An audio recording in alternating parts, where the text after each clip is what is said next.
All right, we are good to go.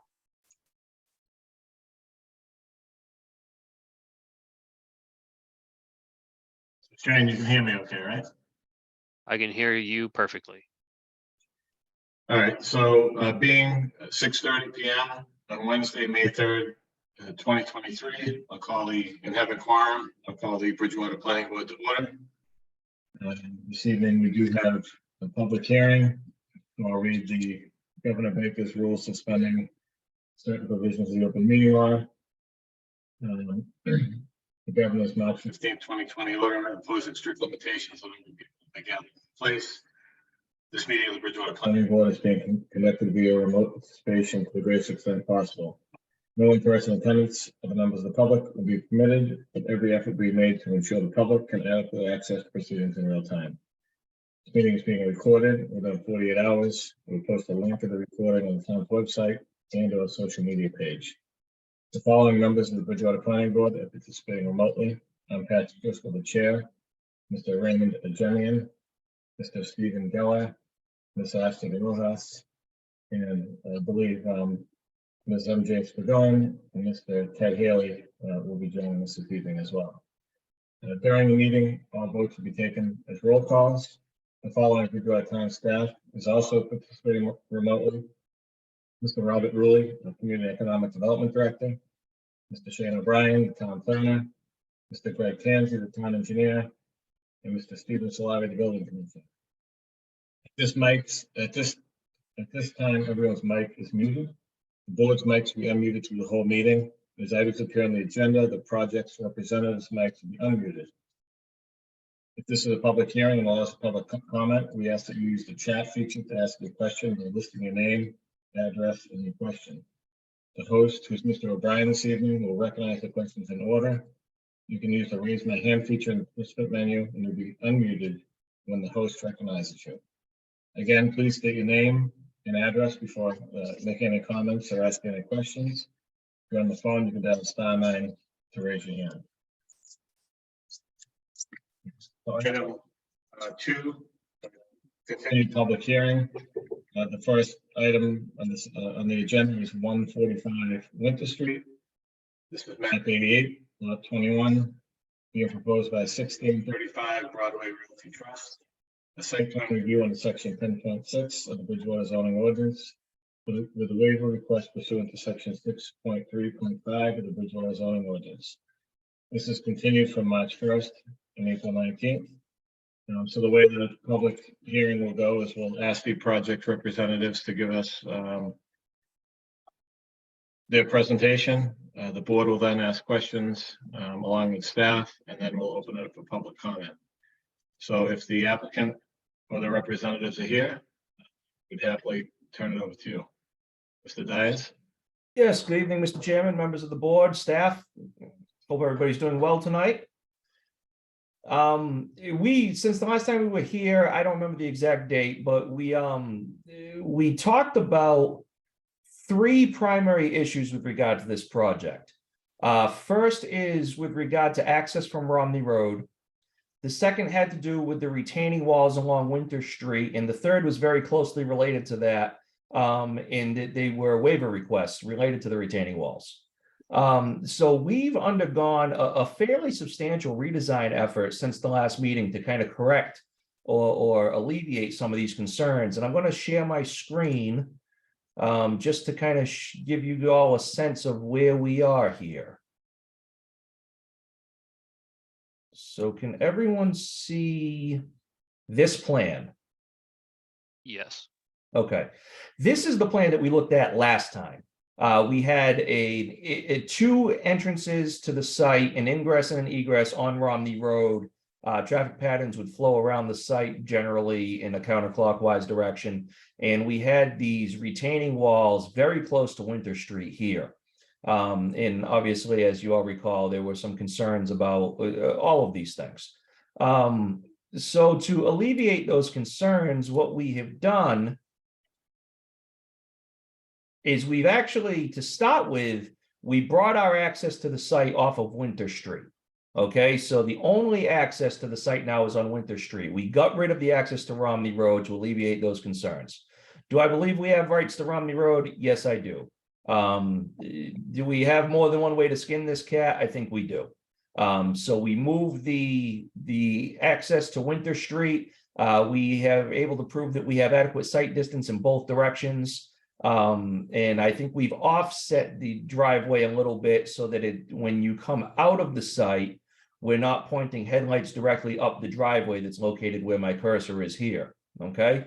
In order to be able to do this, we've had to eliminate one of the units. So we were at an 8-unit build, now we're at a 7-unit build. And I think I don't have to tell you folks that that's a pretty substantial concession on the part of the client to make this work, which he was glad to do to work with the town on this.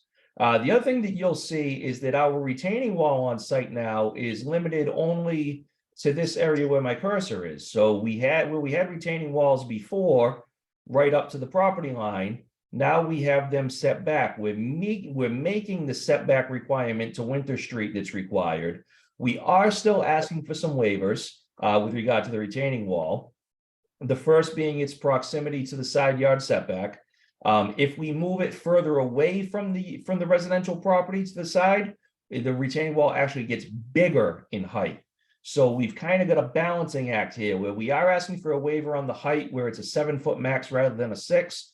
We're asking for a waiver on the setback so it doesn't have to be higher than 7 feet.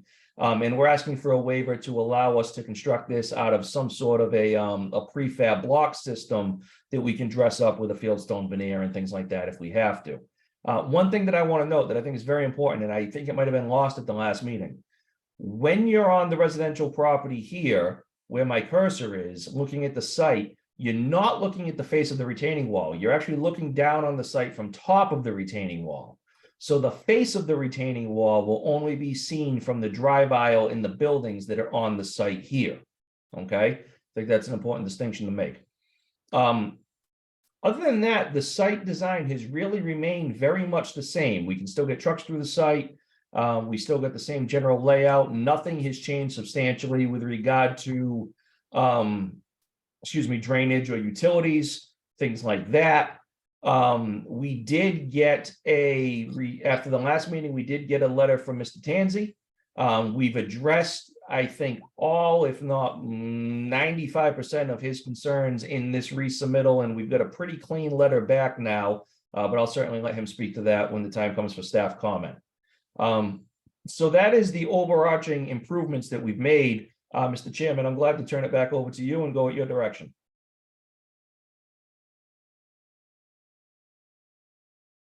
I moved my camera, I'm sorry. No worries. Look, I had the plans up, so I did to push the camera down, I'm sorry. All right, so I'll open it up to board questions, questions to staff from board members.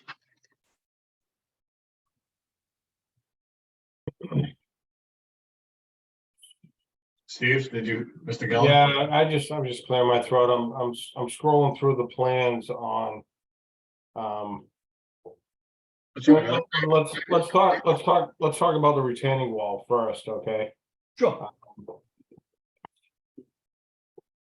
I'm not a fan of the stacked block, especially when we're going this high. What I'd really like to see is a actual poured concrete retaining wall with a veneer on the front, preferably a split block or some type of stone is actually pretty nice. And I would really encourage not having a 6-foot tall chain link fence on the top, because I don't think it'll look very flattering. I would rather see a nice PVC fence on top of that, which can be made of colors, not necessarily white. I couldn't make the 19th meeting, which got canceled, so I do have a bunch of comments. And if I could, Shane, can I share my screen just to show him an idea on what I'm thinking for the Sure. retaining walls? Yes, of course.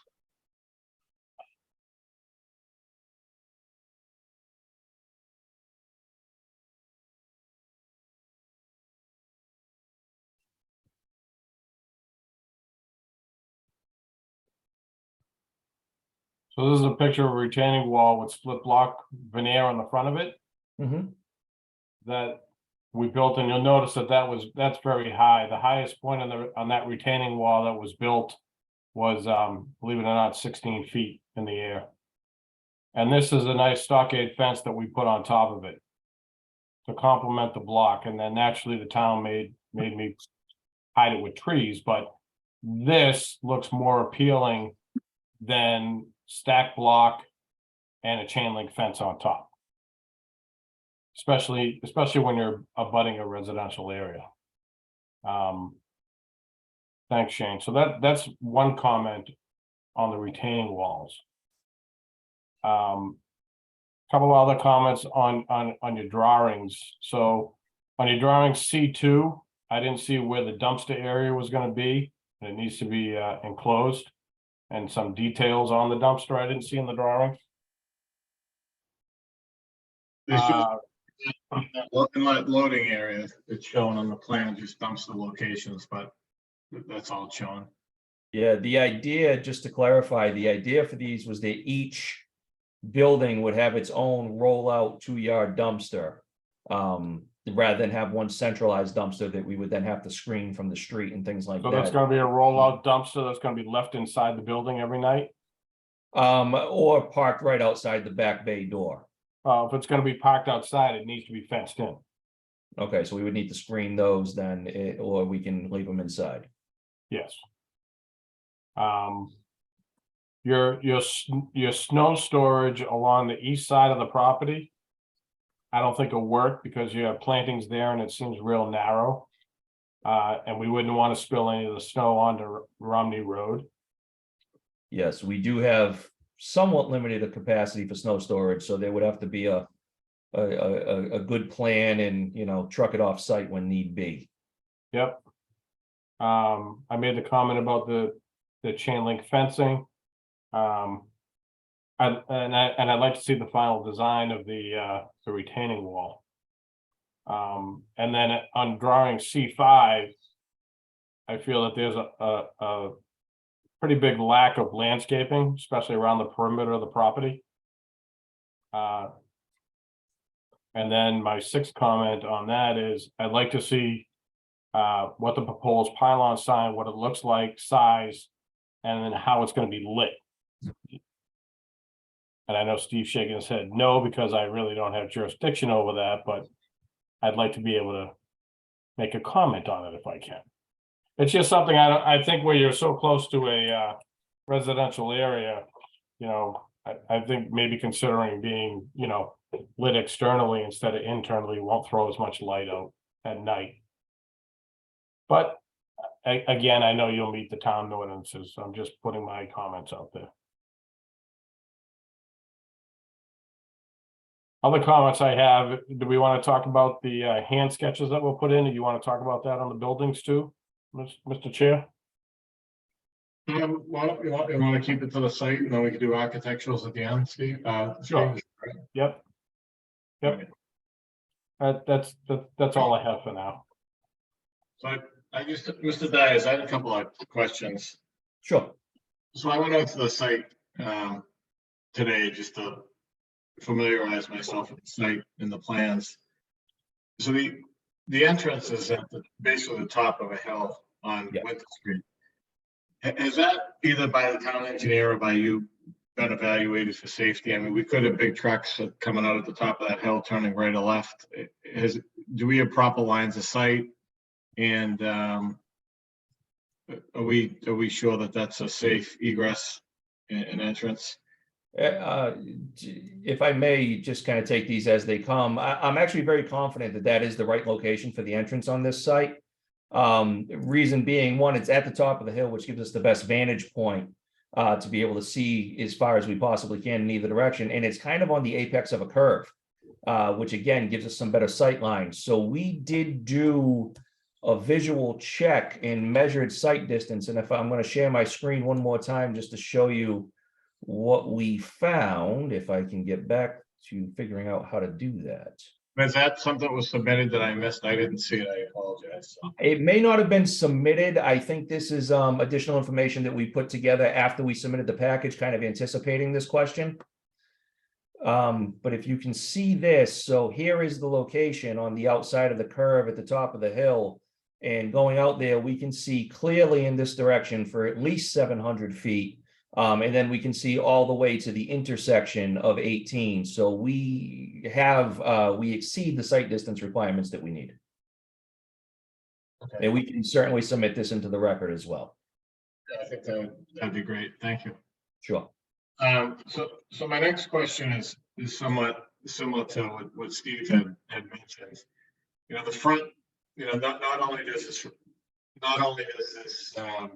abut a residential zone, but the front corner is actually in residential C. Mhm. And I know that zoning says you can extend a use 30 feet into that residential zone. But my question is, the retaining, is that where you're looking for the waiver on that front corner there, where you go down to as little as 3.5 feet? We go down, let me see. I think of the waiver request that I read, it said it was a little 3 feet 6 inches or 3 feet. It is in that, I believe it's actually 7 feet, but it is in that residential C zone where that location is, yes. So I mean, I just have a problem with that because that's, you know, first, it seems like we're probably 30 feet into that zone already at that point, right? I guess conservatively, sure. So I think your scale was what, 120? And I just scaling it off, it just seems like we're already outside of that 30 feet. And now we're asking for a waiver from the 10-foot, you know, landscape buffer. So I just think where it does abut a residential zone, that portion of the project is in a residential area. I think it's important that we do have that properly screened, and that does meet the 10-foot, you know, screening, so to speak. Okay. Line of sight screening. What else did I have?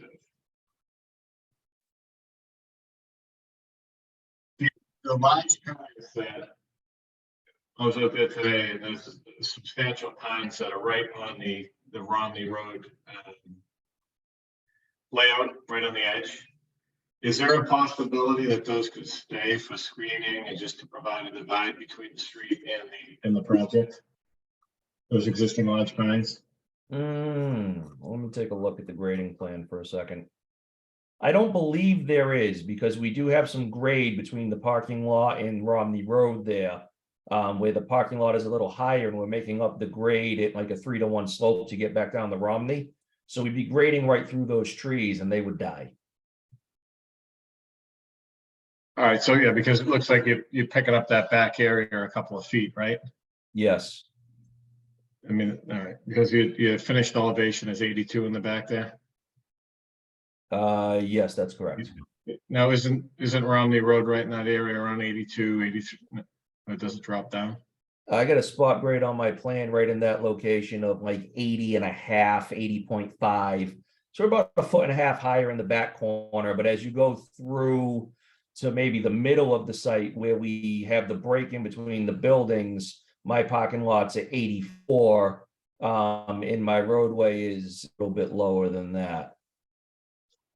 Is there any way to grade to either maintain those, or is there a possibility that we could, you know, replant, you know, along that Romney Road corridor there? I think it would be best to look at replanting. I think trying to save those trees, just given the fact that between the property line and the pavement is, and I'm ballparking here, probably a 5-6 foot width. So I think we're gonna actually, excuse me, I got 7.5 feet. So I'm not sure if we can save those trees. Let me look into that. Because that's a nice look when you drive down there and you do, you know, this. I know it's in a business zone, but the house behind this on Romney Road is a new residential colonial. So just to try to maintain, I understand they're buying in a business zone and they have to understand that, but just to try to maintain some of the character out there and some tree, you know, if we could do some, if you have to remove them, maybe replace them in kind with something of substantial height along the parking lot to divide it so it doesn't become a cut through for Romney Road, people driving over the Cape Cod berm to maintain some privacy, to give some privacy to the residential homes around it, I think would be, nice. Okay. The other comments I had were, screening of dumpsters, especially because those dumpsters will be facing residential zone. So the last screening, my whole thing's really around screening, but there's a nice buffer right along Winter Street. When I was out there today, I understand you're gonna have to cut in to get the access point in, but is there a way to retain some of that, native vegetation that's there now and just add to that to maintain the screening on Winter Street? Let me take a look. I know in that residential corner, you showed it to maintain some of it, but I didn't know. Yeah, that residential corner, we're maintaining some of it in the front corner. Opposite that, let's take a look at maybe some individual trees in that location as well as we're looking at the trees going up Romney. There's not a ton of grade change in that location, so it's possible that we might be able to save a few trees through there. All right, or replant some substantial trees. So. Right. And then I just, I'll hop on with Steve on the architectural side. We're still looking for colors and real architectural drawings, but we can circle back to that. So, any other board comments? Just one. In terms of the discussion on the retaining wall, I've seen retaining walls over the years start to move. How do we know that the construction of this retaining wall, in particular the way, Dave, you mentioned, is going to last 30 years or 40 years without starting to move on us? Maybe Mr. Tansey can comment on the whole project and just give a comment on the wall, on the retaining wall. Well, generally speaking, if a retaining wall is designed and engineered by somebody who's experienced in these matters, the structure is pretty much a permanent structure. And I really haven't seen any real retaining wall failures with the materials that have been discussed and with the materials that have been proposed, provided that they're designed properly. I don't think you're going to have much of a problem. It's only it's a 6 foot wall, 6.5 foot wall. It's not something that's huge, like 20-25 feet high. If you go with a cast in place veneer, or if you go with a large block retaining wall, they have small block retaining walls, and I've seen those start to have problems after about 20 years. But I think what has been proposed and what has been discussed for a 6 foot wall, I don't really have any concerns of a failure, as long as it's designed by a professional engineer experienced in structural or foundation design. I think it'll be fine.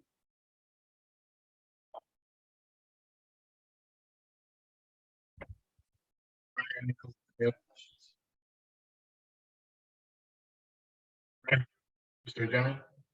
No, and I just, if you have any other comments, Mr. Tansey, also, we appreciate it. So Greg, can I ask you a question on the 11th? Sure. So you indicate that the soil conditions are pretty good out there, but there's not been a test pit done in that basin. I think you're confident that the materials have been there and that we should, just let that happen at construction, or should we try to run out there and do a test pit in that location before approval? Okay, considering approval. Well, I was out there when they did the testing, and they did the testing before the design was done. It wasn't even, the testing wasn't even done by Mr. Diaz. It was done by another firm. And we just did your standard grid of test pits throughout the site. There are a number of test pits that were very close to the detention basin. The only reason why I made that comment is because in the regs, they require that a minimum of 3 test pits be dug in an area of a detention basin. They have, or within the detention basin, they have 3 test pits near the detention basin. It was all good soil. I would be very much surprised if you came across a soil divide that was in between the edge of the parking and the detention basin. The soil maps, the current ones, I've found to be pretty accurate. There's no divides that I saw on the map. So I'm fairly confident that if we do a couple of test pits, 3 test pits at the time of construction, we're going to find the same material that we found throughout the site. And I've done this before on other projects, on similar situations, and you know, it worked out fine. If the applicant wants to do it, you know, before construction, if he feels better about it, he's welcome to do so. But I don't believe we'll find something, you know, drastically different than what we've seen throughout the site. So then the other outstanding item that you had is you said that the revised lighting plan was not in the PDF set. Have you received that since? No, I have not. We talking the photometric plan? Yes. Oh, I apologize. That was in the original submittal. I'm happy to send that your way. That's not at the fault of the applicant. I do possess a photometric plan, which I will send over to Greg. But I can speak to that if I may, just to reiterate that the design is dark sky compliant. It's all LED, 0-foot candles at the property line. It does meet the requirement of the bylaw. Okay. And then there's just some other cleanup things. It looks like, Greg, it says that page 5 of 12 of the O&M plan still references a storm scepter. Is a storm scepter not being used? Yes, a storm scepter is not being used. There was references to a storm scepter. I had made that comment, and most of the references to the storm sewer had been edited out, but in the last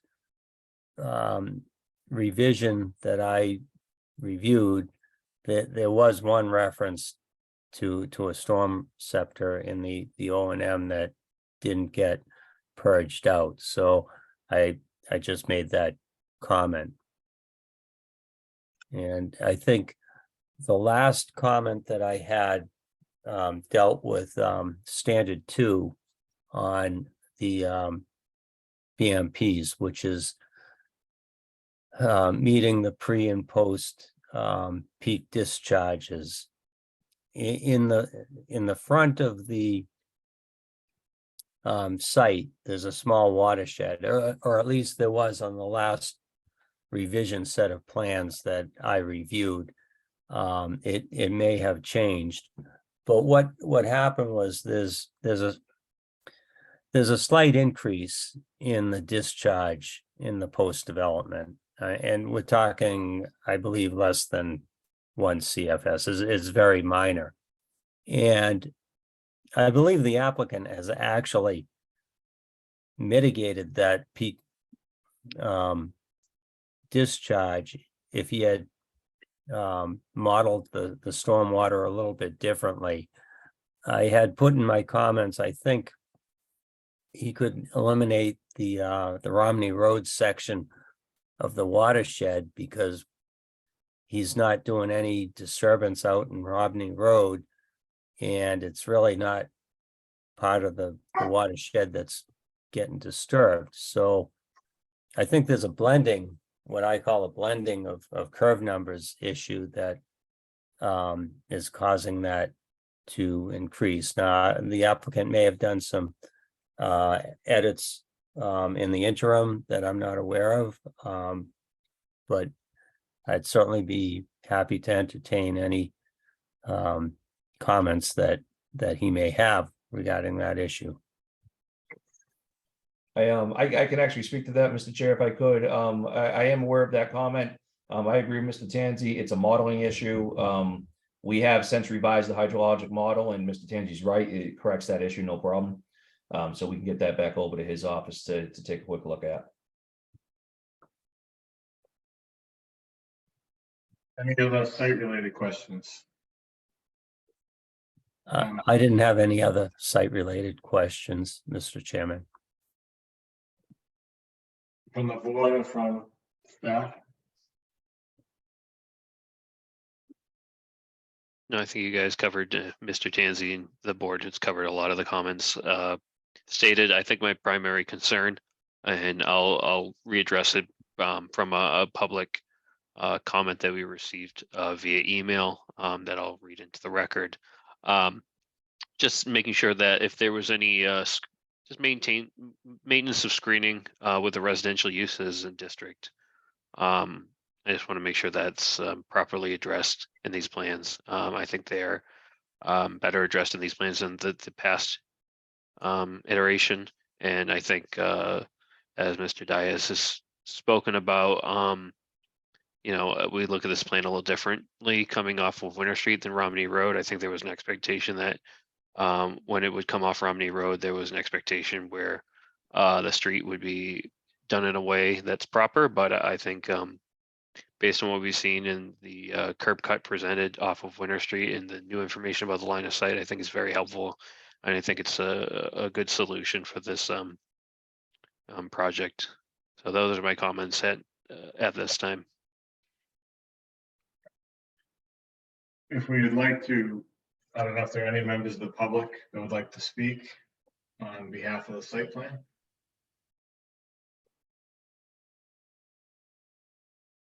Shane, I can't see everybody, so do you see anybody raising their hand or trying to speak? Let me check quickly. Usually it comes off. I don't see anyone with virtual hands raised. And I do not see. We can come back to more public comment. Why don't we go back to the architecturals, Mr. Gillen? Sure.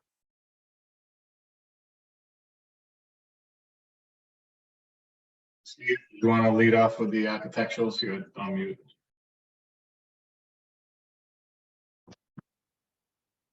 Mr. Gelli, you're still on mute.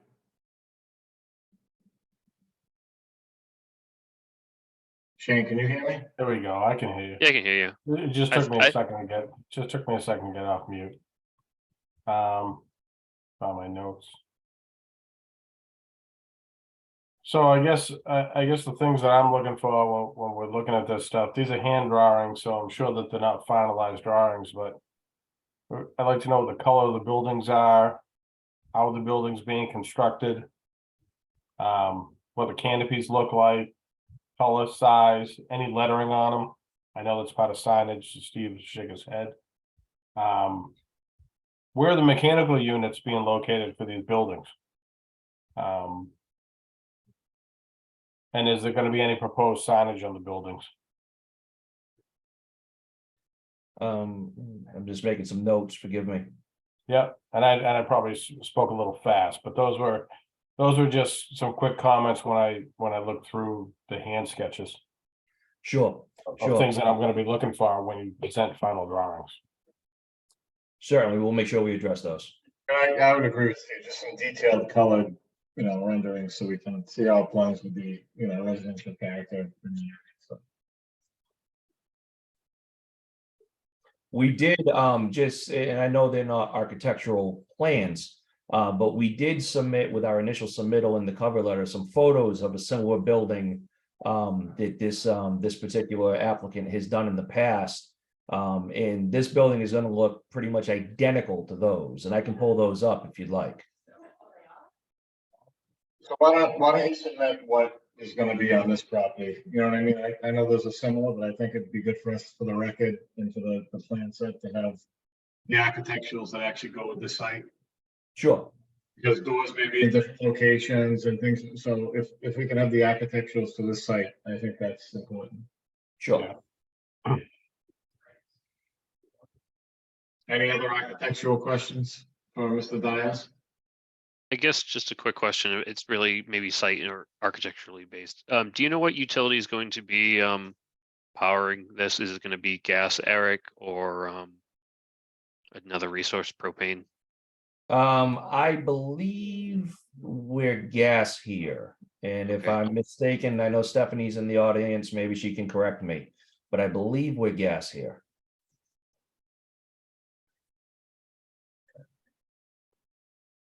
Any last round for last chance for board questions this evening? Anybody, board questions, comments?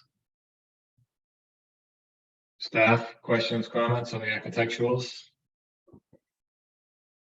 Public comment? Is there any, Mr. Rulli, I saw you on mute. Yeah, I mean, I think to the question of utilities, it's a fair question. If it's going to be propane, then you're going to need to talk about screening those tanks. If it's natural gas, then obviously that's something different. So, getting some clarification on that is going to be important. Sure. Mr. Silver? Yeah, I think Mr. Silver is hand up. Yep, I have a. Hi. Oh. I know that I wasn't involved when this project came forward, but I know there was some discussions about Romney Road, I guess. And, we are working on a project that's both on Bedford Street and Romney Road. And my understanding of Romney Road is that it is a public way. And I didn't know if that was something that you guys had discussed in the past or not. It was an ancient way adopted as a public way somewhere in 1851 or whatever, with a group of other roads within the town. I don't know if that had affected some of what's going on as far as it coming in from Winter versus Romney or not, but I'm pretty certain that it's a public way listed on the 1851, I think it is, list of roads. I think, Mr. Sylvia, that would have been interesting information several months ago, but we're past that now, and I think the applicant has, there are some legal issues with respect to Romney Way and whether it extends all the way to Winter Street. So, I mean, to the applicant's credit, they've not wanting to take that battle on. They've designed their project assuming they have no access or rights to Romney Way. Okay. There was also, Mr. Rulli and Mr. Silver, I don't have it in front of me, but there was a 1993 private road deed plan done stating ownership of the private road recorded in 1993 that we referenced in our last meeting, showing that it is still a private way. And it listed the property owners that had access rights to that private way. Right, which excluded this particular parcel. Correct. Okay. There is a 1993 plan calling it out as a private way and listing all the owners of the private way. Have you seen that, Mr. Silva? No, I haven't seen that. I saw the listing of Romney, but if it's, you guys have already gone through that, this is what you feel is the best path, then obviously this is the way to go.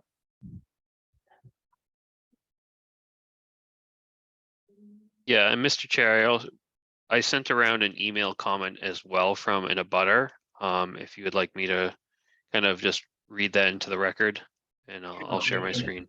Yeah, read that into the record, sure. Okay, let me just get to it quickly.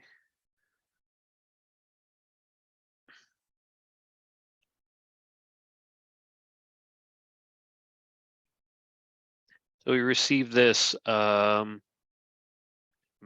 March. So this is from the original meeting. I did let Miss Castillo be aware of this meeting as well as the last meeting. So they expressed their concerns at the March 1st meeting. They're just following up. So their property is located adjacent 120 feet from the visible marking lines. Their concerns, as which they expressed additionally at the March meeting, was the loss of privacy, loss of property value, commercial building height, how it will affect their privacy, particularly during the summer months, drainage towards the end of the property, which is behind their backyard. If not well built or maintained, it could impact our property negatively with erosion, mosquitoes, etc. Business waste and recycling dumpster locations, if located by the hub property, this will affect our life tremendously with pests, undesirable owners, etc. Retaining wall height, it was mentioned during the meeting that wall height would need to be greater behind 141 Winter Street. We would want the same behind our property. Traffic, what type of traffic and noise will it generate? Business lighting height, our resident bedrooms are located on the second floor and high business heights would affect us at night. 8, type of business and hours of operation. Parking location per proposal, some of it will locate at our residence. What kind of noise and pollution will this generate? Construction, health issues, safety, resident security. Attached, please find some photos that give an idea of proximity of our house to the deck. We hope our concerns are addressed by the town board. Sincerely, Fernando Burgos and Ileana Castillo Burgos. So just providing some pictures as well. And I think that's why it's important to see the actual renderings of the building and have the dumpster screened and have proper screening, you know, between the residential district and not have waivers for screening along the residential district, especially since part of the project, albeit a small portion, is in residential C. So, all right, any other comments? I do not see any virtual hands raised, nor any other people in the chat. Is the board okay? Staff okay at this point? Do we want to continue this to the next meeting or meeting after that? Whichever, I would leave it up to the applicant. If they would like it on the 17th on the 7th, I believe is the meeting after that. You know, I think we would. 17. My only concern is the 17th. We have 2 big projects. This would be the third in line. I mean, it could be 4 or 5 hours before we get to it. So, I mean, we have 2 big projects coming in that night, right? Would it be Yeah, would it be optimal, Mr. Chair, if I started drafting a potential decision for the 7th, or would we feel more comfortable on just having? Well, I think we need to see revised plans. based Sure. on that tonight, right? More screening, you know, so dumpster locations, architectural, maintaining that 10-foot. It's up to you guys. I mean, if staff thinks we can handle this all on one night, we can put it on. Personally, I don't think it should be on the 17th. I agree. I mean, Mr. Dias, I mean, we appreciate the fact that you were ready to go to the last meeting, and unfortunately, we didn't have a quorum. Not your fault. You've heard some of the concerns that the board members have and some requests for additional information.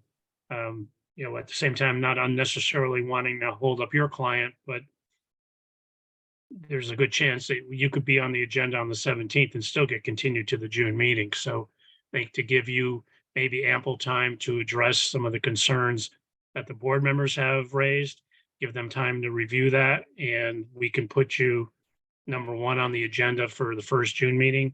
If you're amenable to that, that would probably be in everyone's best interest.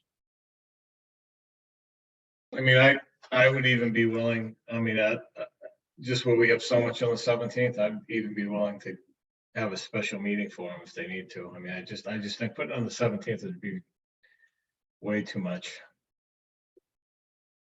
Unfortunately, my client wasn't able to attend tonight, and he's not in a position where I can consult with him right now, but I think the challenge will be that this is the first meeting that we've been to since we were continued on March 1st. So we've been 2 months since our first meeting already, and asking us to go out another month with things that I think that we can probably address before the next meeting might be a little bit difficult for my client to digest. But I understand what you're saying. So I'll defer to what the board feels is correct. I think, Mr. Dias, we can continue it tonight, and then if on the 17th, there is a motion to have a special meeting sooner than the June meeting, that can be entertained. Again, I think to the chair's point, the 17th is going to be a lengthy meeting, and there's no guarantee that if you're on the agenda, you're going to get heard that night. Understood. Understood. When, and just so I'm clear, when would we be able to determine if there would be a special meeting? Is that something that we can determine tonight? Why don't we do this? Why don't we continue it to the 17th with the expectation that it's gonna be moved? But you never know. One of the applicants could ask for a postponement or something could happen on the 17th where we could have the time. Is that fair? I mean, just. No. Well, I'm sorry, just speaking my opinion, it's kind of not fair because it's like it's treating them like an alternate essentially. When they're a continued project over a new business. I would say that What's the Wednesday after the 24th. are 3 members available on the 24th? If we were to have a special meeting to keep this project rolling, give them a couple weeks. Before the 7th. But I guess the question is, Mr. Dias, do you think you can address all of the concerns and comments and questions that the board has raised tonight by that time? By the 24th, I believe we can. We would have to get plans back to your office basically by the 17th, a week before that. Is that correct? That is correct. Our deadline is a Wednesday before any meeting. I don't know if the board wants to have a special meeting, and I'm just throwing it out there. I don't know what the thought of the board is. I mean, I'm willing to do it, and people have busy lives and schedules, so I don't know what availability is. I guess the reality is, Mr. Dias, would you be able to have, we're not going to meet the 17th in terms of having all the documentation for Yeah. that to go forward. Yeah, the 17th might be a little bit of a push, so I guess preference would be if we can do the 24th, great. If not, let's go June. Go June. I Go ahead, Mr. Ryan. Sorry. I'm fine with I'm fine with, in terms of just the motion itself, a continuation to the next meeting. And if the expectation is that we don't receive plans by that time, that it's pushed to whether it be a special meeting or the June meeting. Or why don't we meet the 17th? Everything in a week. Can you just say that would be Right. I'm just trying to think of a quality motion to continue it to a special meeting that we haven't really agreed upon, or it's tough. I would just add that the 24th, I have a zoning meeting that evening. If I could just interject here, the meeting that was canceled was just one of those things. There was no intent on the board to cancel that meeting. Understood. There was some time that's needed to revise these plans. The next meeting is full. I see no reason why not. We don't move it to the first meeting in June.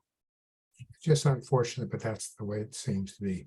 Why don't you make that motion, Mr. Jimmy, if you I'll want? make a motion that this project be moved to the first meeting in June.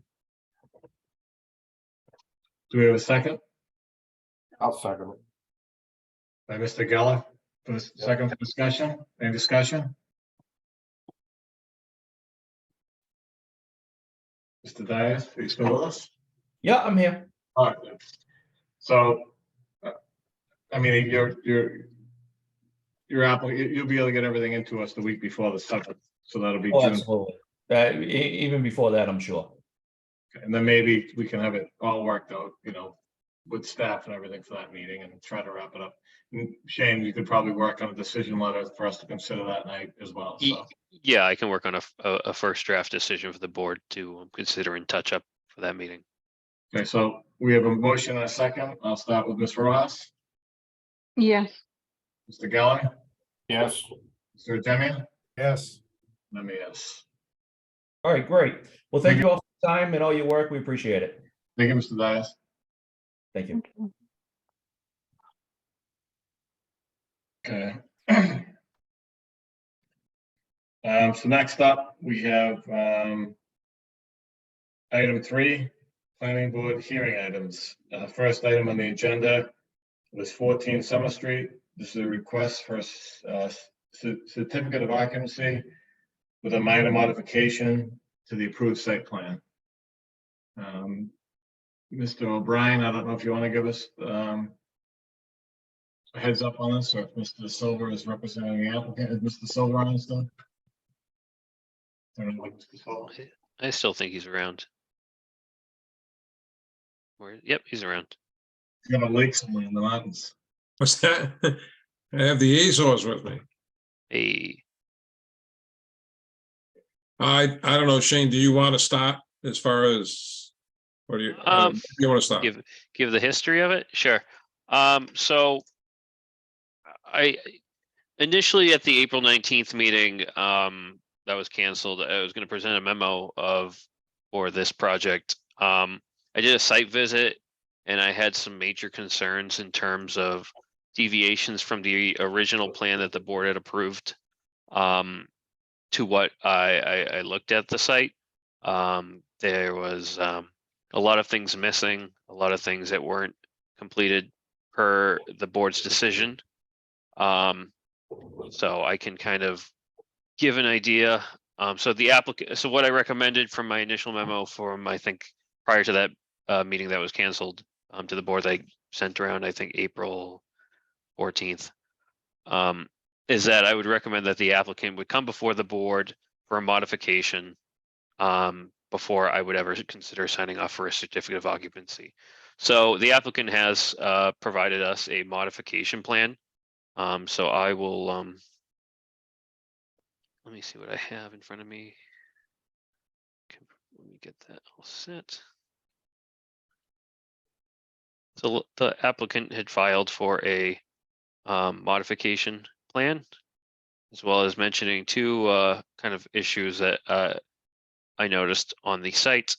One of which was this driveway radius, which was adjusted from the initial plan, as well as a area that was supposed to be landscaping from the original plan. So let me get that, see if I can provide that to you as well. Let me just stop my share.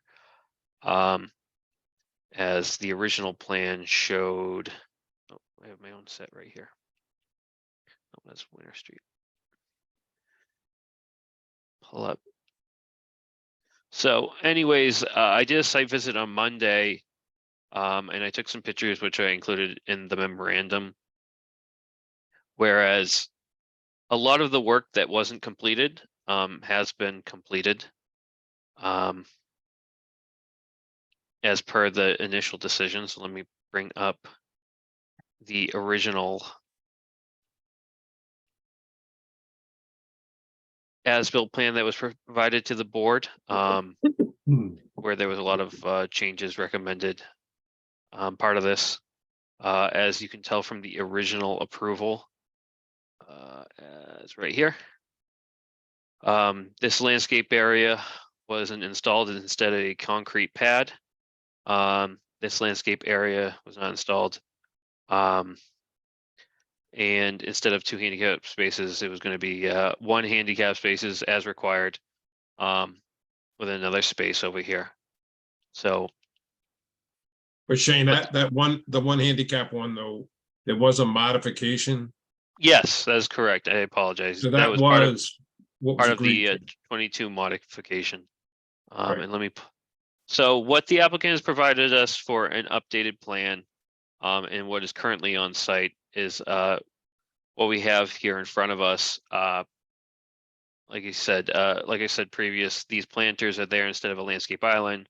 Having discussions with the mail carriers, which is a conversation that I never thought I was going to be having with the postmaster.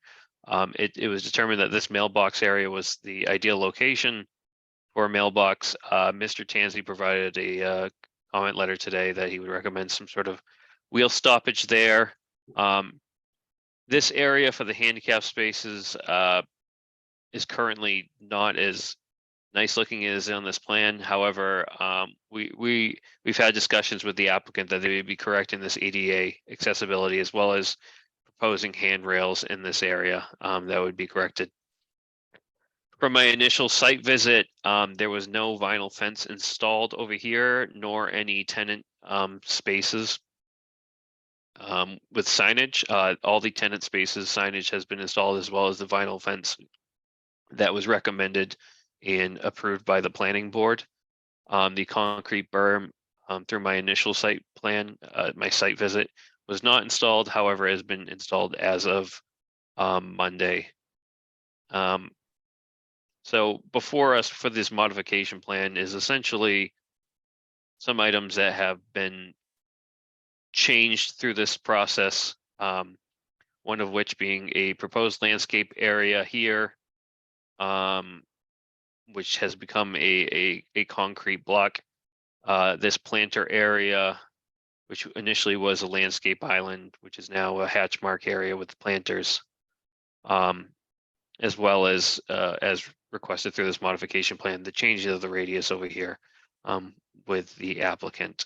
But if Larry or the applicant has any other or can provide their kind of comments as part of this, I apologize. I just wanted to give my history with the site and why we're here, because typically we usually don't come back to the board for certificate of occupancies. Usually it's what the board approves.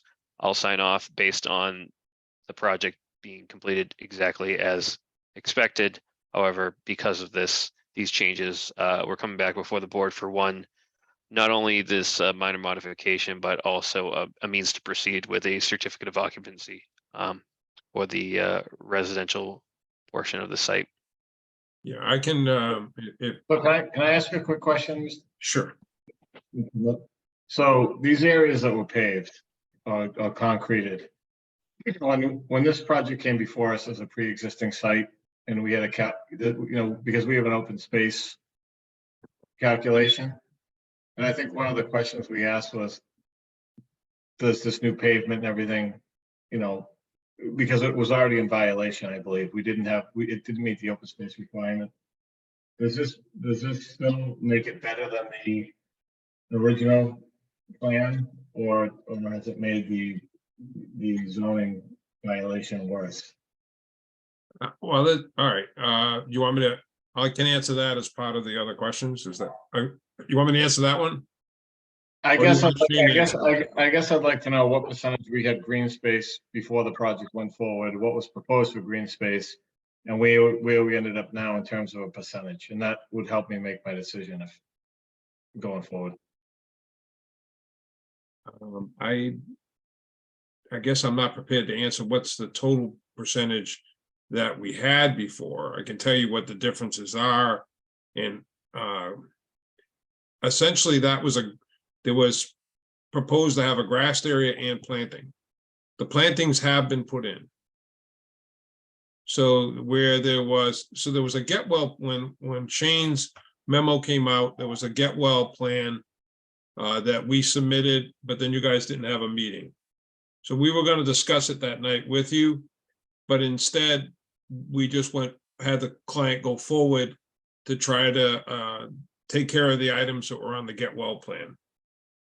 And in one of those was in that area where we had showed it to be a grassed area and some plantings along that stretch.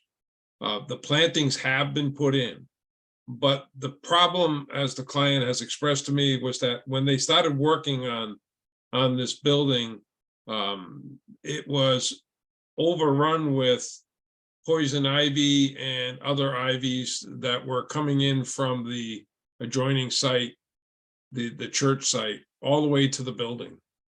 So when they were cutting those back and trying to keep those out, they were concerned about how they were going to be able to maintain that area and they went forward with trying to do it in terms of having plantings but a hardscape. Okay, so that's one area that grass was lost, concrete was put in, planters were put in to sort of offset some of the concrete, but the plantings were put in along the fence line. The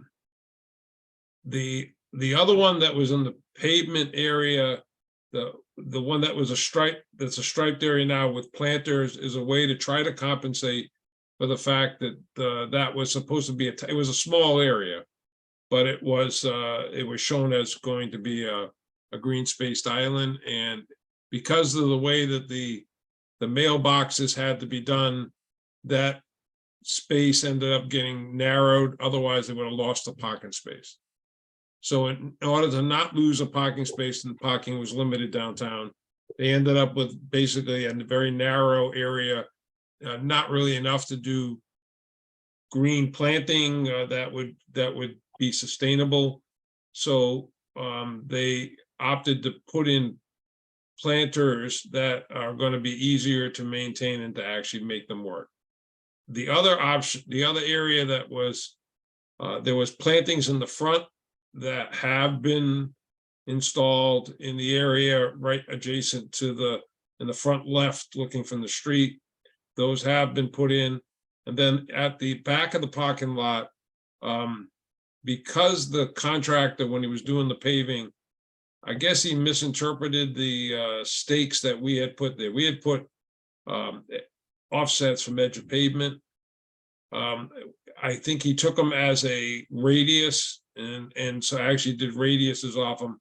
So if you saw on that modification sketch that we submitted, there's a slight difference between what was the radius was supposed to be in that turnaround and what it turned out. The positive part about that is that the actual green area increased. So some of that, to some degree, offset some of the green area that was going to be behind the building itself. Is there a net loss? I would say there's a small net loss, but there was an attempt to try to get it back to as close as to what was approved before. The vinyl fencing that was added and extended around the backside was to try to minimize impacts to the neighboring houses, the one that adjoins the house on the right side, but also the house that's across Eli Blatham Way in the rear, so that they're not seeing car lights turning around, as cars turn around in the parking lot. I think that things did not go exactly the way they were on that plan, but I think that there's been an attempt by the applicant to try to make things work as best as they can and to try to resolve any of those outstanding issues. I think the pictures speak for themselves that it is definitely an asset to the town the way it has been constructed. I know that the building itself was invested into the building than what was originally anticipated. They actually did more on the outside. The stonework on the side of the building along the exposed foundation areas is really nice looking. And I think that all in all, I think that the outside dining in the front, it presents an opportunity, quite honestly, as a catalyst, hopefully, for other properties in the center of town to do the same. I mean, you have other outside places that are just like, the juice bar, they just sit out on the parking lot. I mean, they're in the street, they're in the right of way.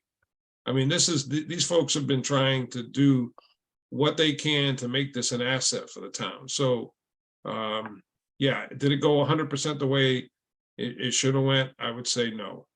We also have the applicant here as well, and she can address Yeah. some of those. Yeah, but I think that there's a slight loss in not open. When you say open space, if you say open space not being impervious, I would say yes. Some of that concrete area probably flips it a little bit in the other direction, but the planters are trying to offset that a little bit. Yeah, it's probably a better surface for managing either people that are waiting for a table to eat, or just if somebody is for smoking or whatever. It's probably a better way to have that area than to have grass, but that's not what was originally intended. I think that there wasn't as much vision as to what was going to happen there when that site plan first came in. I just want to end by saying, on the area for the handicap spot in the front, we came back, and because there was a modification that was granted, there was comment that came back about the access for that handicap space. We were able to reduce it down to 1 because that's all that was really required. We had 2 initially. But when they tried to do this one, the problem came with the landing, the concrete landing before you went up the ramp. It became very awkward to have that meet the van requirements. So what's shown on that plan is how we're going to have them adjust that so we still get the 8-foot van striped area in the pavement and the van space and a parking space, and basically have that additional striped area where the landing is located now. I think it turns out to be better that way. But that wouldn't be done, that's going to be done shortly. But I would say that if that's tied to the restaurant occupancy, I think that that's what it's for. So I think it's easily sort of controlled that that occupancy, that work has to be fixed by then. There's a good picture of it right there. Any board questions for Mr. Silva? Mr. Rowley? Yeah, Mr. Chair, I mean, I'm not going to argue any of Mr. Silva's points. I mean, my position is you approve a plan. If somebody wants to think that they're going to value engineering what was approved, that they give the board the courtesy to come back and talk to you about it before they actually do it. And then, before painting the baby's room blue and then painting it a different color, that they let you know that. Those are my concerns. I don't want to compare this to what the juice bar does or anything else in the Central Square area. I mean, as you all know, we've got a lot of activity going on in terms of reimagining what Central Square is. And my concern is that we can't have applicants just arbitrarily deciding, I thought this would be better than what you approved, without giving you the courtesy of letting you know that. Understood. I just want to concur with Mr. Rowley. I mean, this is going to be an added benefit to the town. The building looks very nice. But I totally agree with Mr. Rowley that if there's a change that has to be made, it should come back before the board, not make the change and then try to give rationale for the change after the fact. That's unacceptable in my mind.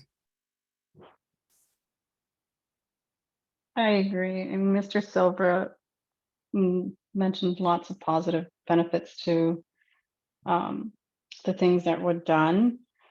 And you also mentioned, Mr. Silva, that they would be setting a precedent by the quality of the work that they've done.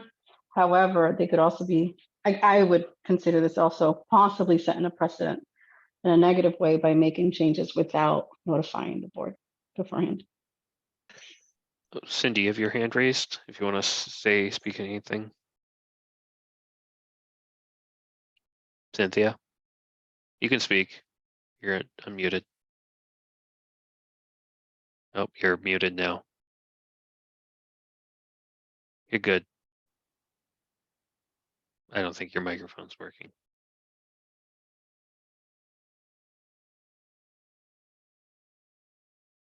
While we're waiting for Cynthia, Mr. Silverson, do we know what was proposed? What the existing? We don't know how much. I remember asking the question because we didn't meet the landscape requirement because of this. I can answer that question, Pat. I looked at the plan quick. It was a 90 to 90%. It was 90% previously, and then what you guys approved was also 90% impervious surface. So is it still 90? What was previously approved, correct? No, but I'm saying with these modifications, are we still at 90? I would say probably not. But I would also say that it'd be difficult to place other landscaping on the site. My question is that if zoning requires 20% open space, and the way we got around that last time was saying We're not making it any worse. If they're exceeding the 90%, which was the pre-existing condition, do we need that number to make sure there's not a zoning violation?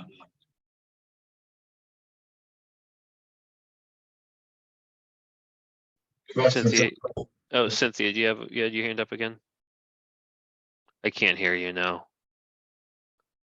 Mr. Chairman, I would just say, and Mr. O'Brien and I talked about this again. I mean, I think, some of the changes that have been made, I mean, we're not arguing that, we're just arguing the process. I think Mr. Sylvia has articulated pretty clearly some of the benefits, but I think this just speaks to the fact that when we have applications like this, particularly in the dense downtown area, having a pre-application site visit of board members to understand what the physical conditions are on a site where there is a significant elevation change from west to east, as in this case, is useful. And, I understand that you're all volunteers and it takes time, but, these site visits can be done independently. But I think a lot of what's happened here could have been addressed in advance of an application if people physically had seen some of the constraints of the site. And additionally to Bob's point too, actually going to the site too, I know once I saw it wasn't a landscape area, I was kind of surprised. However, once I kind of experienced the site itself, there was existing staircases that led down to that area. So based on the previous site plan, it would have shown those stairs essentially being taken out, and there would have been a large elevation shift from where the landscaping area would be adjacent to the tenant parking comparative to the actual existing architecture that was there.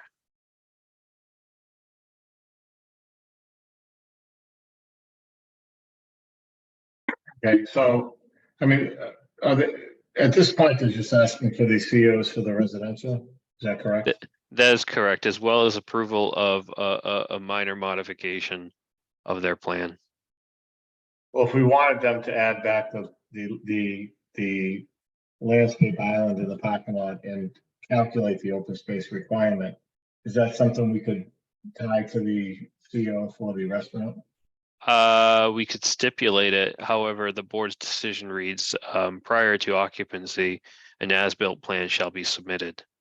So the applicant did submit this as-built plan with a couple of modifications that we've requested as staff.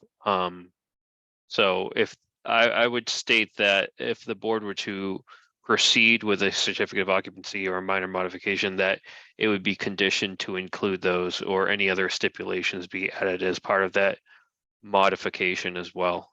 And as means to proceed I guess a courtesy from the board for a vote to proceed with that certificate of occupancy solely for the residential units. Would staff like to see those improvements made, or are we comfortable, is staff comfortable with what's been done out there? I'm comfortable with the recommendations provided by Mr. Tanzi in terms of a wheel stop. I would definitely like to see that landscaped. I would leave it up to the board in terms of the landscape island. I think for the concrete pad, it would be more of a mess to tear it up to place landscaping there. I would insist for projects moving forward be more part of the pre-construction, current construction, and post-construction process. But based on kind of the work the applicant has done since the initial meeting, I've seen progress and they have done what they've done recently. I would leave it up to the board for in terms of the landscaping island. I think that may be an opportunity to gain some open space. However, I will leave it up to the board on how they would like to condition it in terms of proceeding. I'm fine with my memorandum. I'm fine with the certificate of occupancy for the residential and approved modification conditioned on those items mentioned previously. What was the reason for the island just going to pavement? Did that island get narrow through construction? Yeah, it got narrowed because of the when the postal service, when they decided that the location for the for the mailboxes needed to be on that outside and in the position that it was. What happened was it took away some of the width that would have made that island be what it was supposed to be. So it kind of like made it in an inopportune kind of location and kind of set the stage for that area that was being set aside for the planter to be much narrower than it was intended to be. Can you hear me now? We can hear you Sure. perfectly. So what, Okay, perfect. what size Oh. would that plant, what size did that plant to start off as and what would it be now? It's about half of what it was originally. And do you In terms of width, what that it was? lost about, I'd say it lost about 3 feet in width or somewhere in there. I don't know, Shane, can you show the one that was from the approved plan? So Yes, it's I all can. gonna be 3 feet wide? No, it was wide, it was wider than that before. No, but if it was to convert back to a planter, it would only be 3 feet wide? Yeah, it would only be 3 foot wide and then you'd have to have a perimeter. See, that's what it was going to be. And then what it ends up being is a narrow strip that by the time you put berm around it, you don't really have anything left.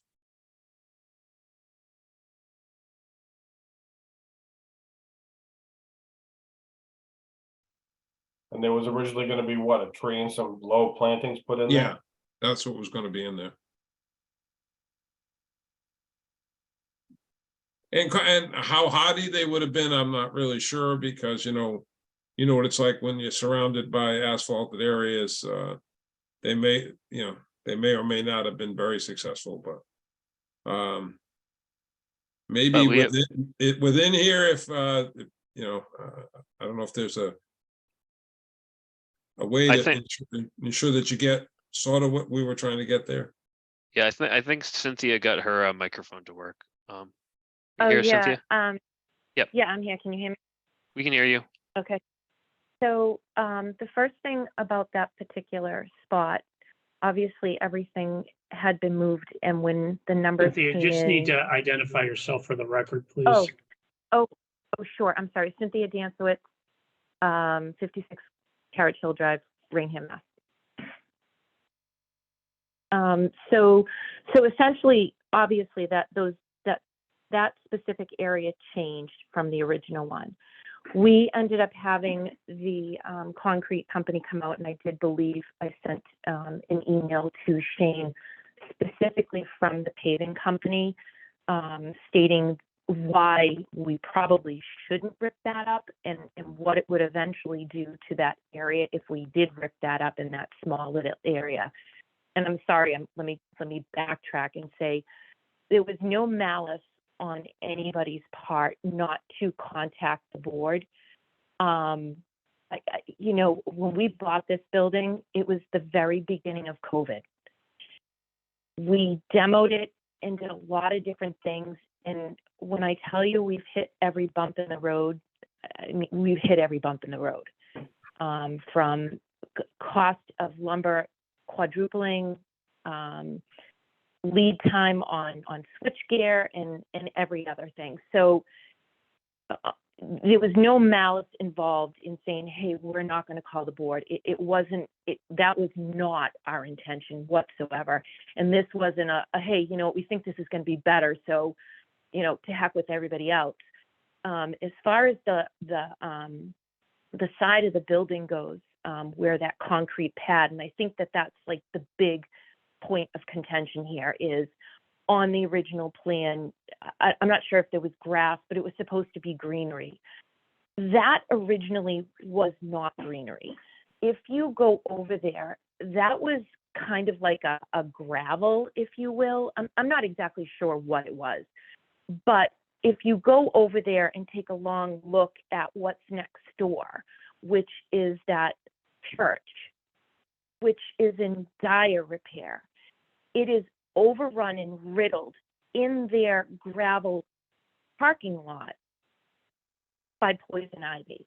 So you can see this picture. We kind of put the green in there to kind of cover that, which we're planning on maybe doing something a little bit more. But if you look up at the top hand side, that's like all lead paint, that's all riddled. You can see all the poison ivy coming in.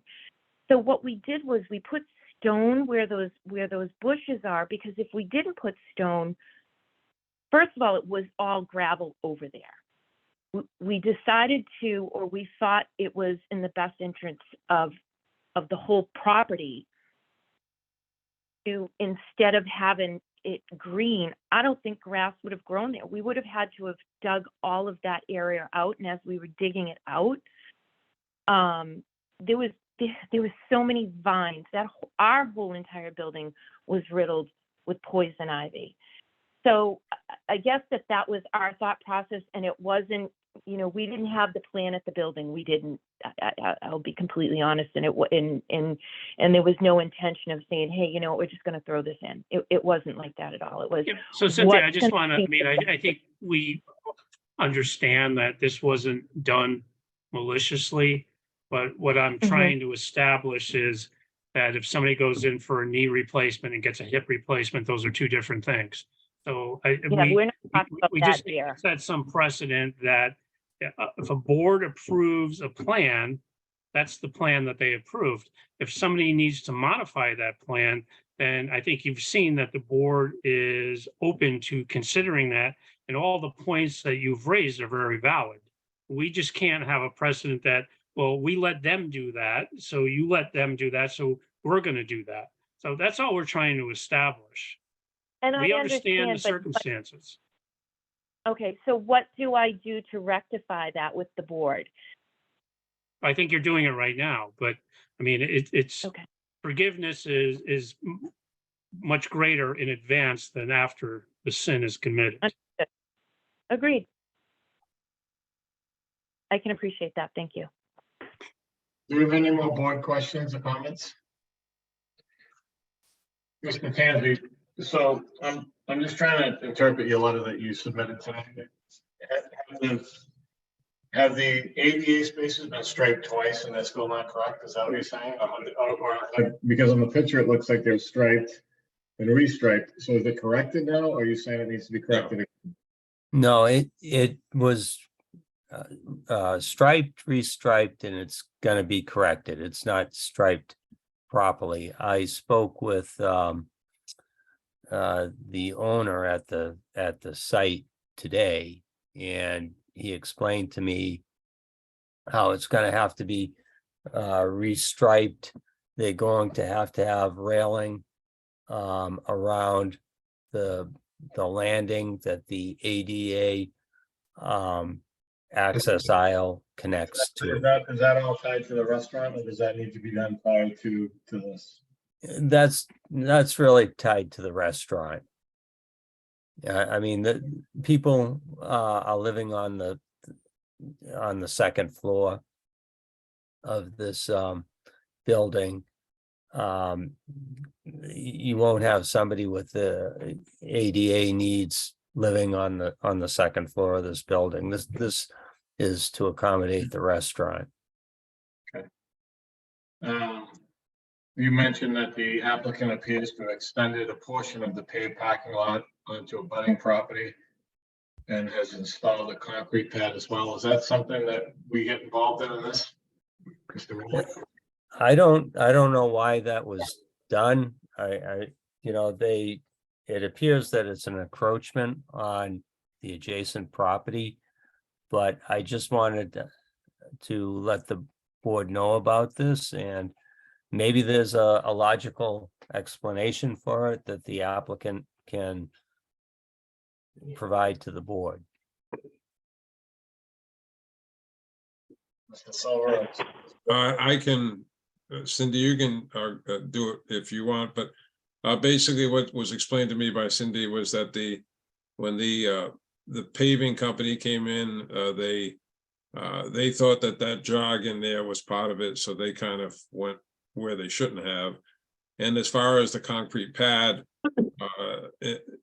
in a similar way, I think that the client and the subcontractor really weren't clear on what the limits were of the site. They have once the concrete pad was in, they had contacted the owners of the property next door, and they're in negotiation or trying to see if there's a way for them to be able to possibly use that area, or if they tell them they have to restore it because they did what they did, then they would have to restore that area. Because it's actually, it is on other property right there. Yeah, I would say it's a private property matter between two Yeah. private parties at this time. It doesn't affect the site plan. The applicant isn't utilizing that concrete pad for a dumpster area. So I would say that what I've reviewed as part of this plan was within the purview of the property owner's property. So, Mr. Chairman, I think, again, I think if the concern tonight and the interest is to move forward to issue the CO for the residential, you probably have enough to do that. If in fact there's encroachment issues or adverse possession issues, those are legal issues that have to be resolved prior to a CO being issued for the commercial property. May or may not cost money to do that. I don't know, but I think everyone is looking to see if the CO can be issued for the residential properties, and whether you can condition that subject to some of these other things being done down the road. That's the goal. But we can condition the minor modification, right? That's how we'd condition it. We can't condition the CO. That's up to Mr. Solari, but we could condition the minor modification. Yeah, that would be our jurisdiction to, if you want to place anything as conditions, place it on the modification. I would just like to say, we are in negotiations with the people next door. And there's 4 owners of that complex, Walgreens, all of that area. And we're going back and forth. I mean, the goal is to be able to, and they truthfully didn't even realize that they own that piece of property. And it wasn't until I brought it to their attention. Yes, So you we brought are them a in the- winning lottery ticket. I totally did. It's costing me too, but that's okay. So I did bring it to their attention, and we are working on that. And either A, they're going to sell it to us, or B, they're not. And if they don't, they don't. If they need us to return it to its natural way, we will. I think they're probably happy the way it looks now. Do we have any other board questions or comments, or a recommendation or motion from somebody?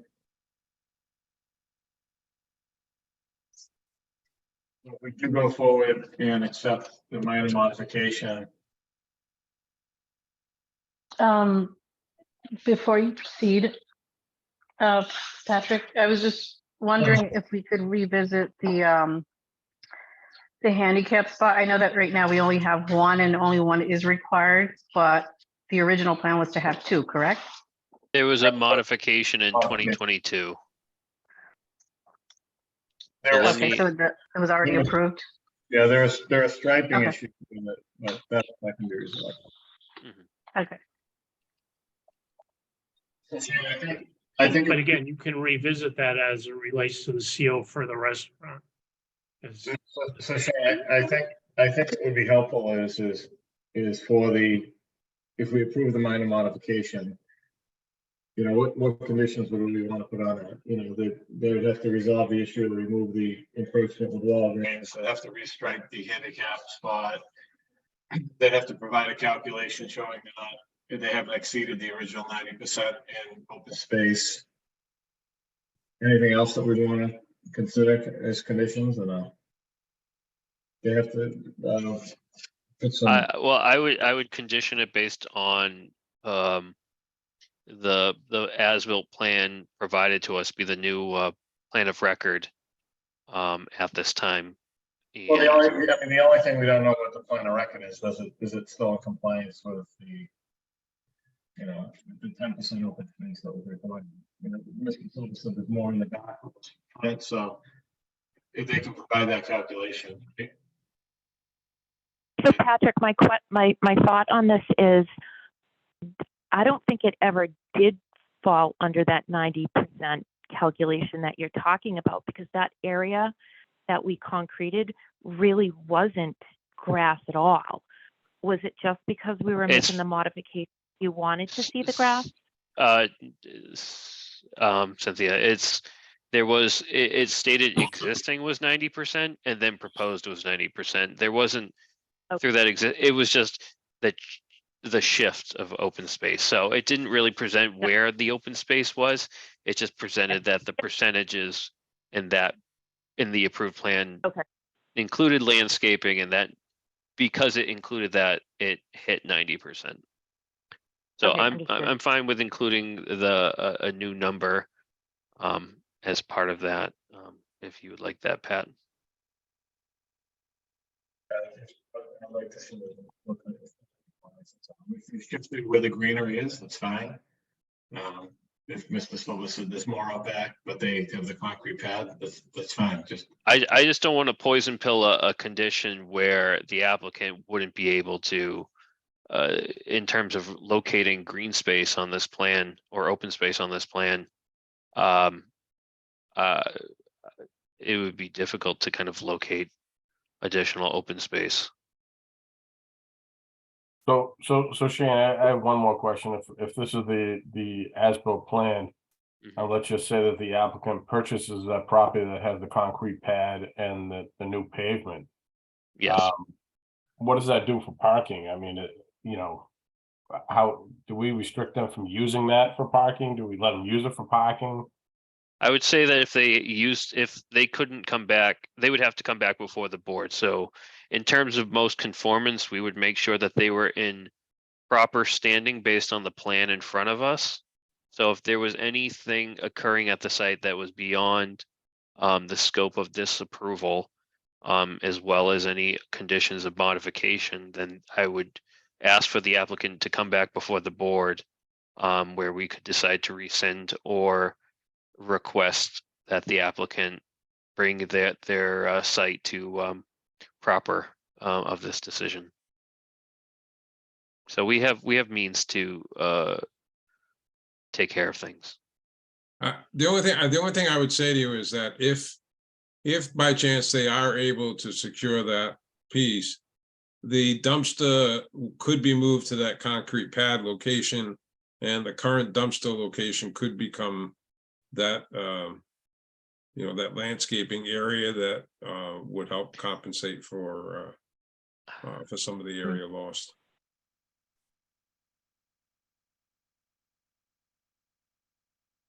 And Yeah, those are all things possible, but Hypotheticals. you're dealing with Walgreens, which is Yeah, a large these are tough ones corporation. to deal with, yeah. I mean, it's, I don't see any of that happening in the next 6 weeks.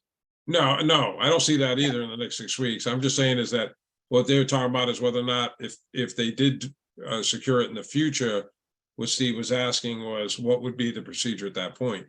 They would have to come back for modification if it relates to the to their site by adding that piece in as part of how it functions. It's quite conceivable that they'll just come back, the four of them will finally get together next door and they'll probably say, well, we want you to take that out and just put back the junk that was there.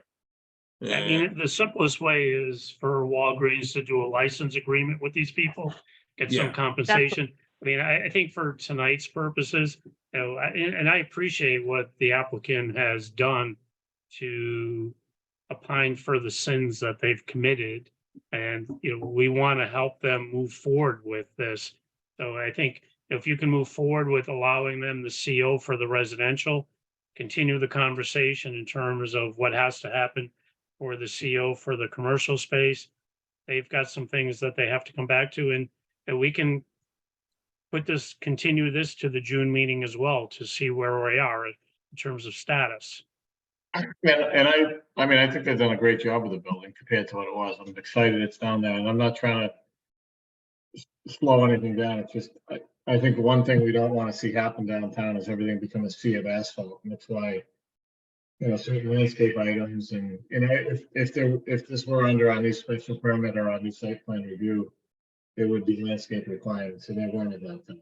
So that's why I was concerned about the green space, but. Mhm. So if somebody wants to make a motion, we have a minor modification before us. We have to first accept it as a minor modification or reject it. Does somebody want to make a motion on the minor modification? I'll make the motion to accept the minor modification.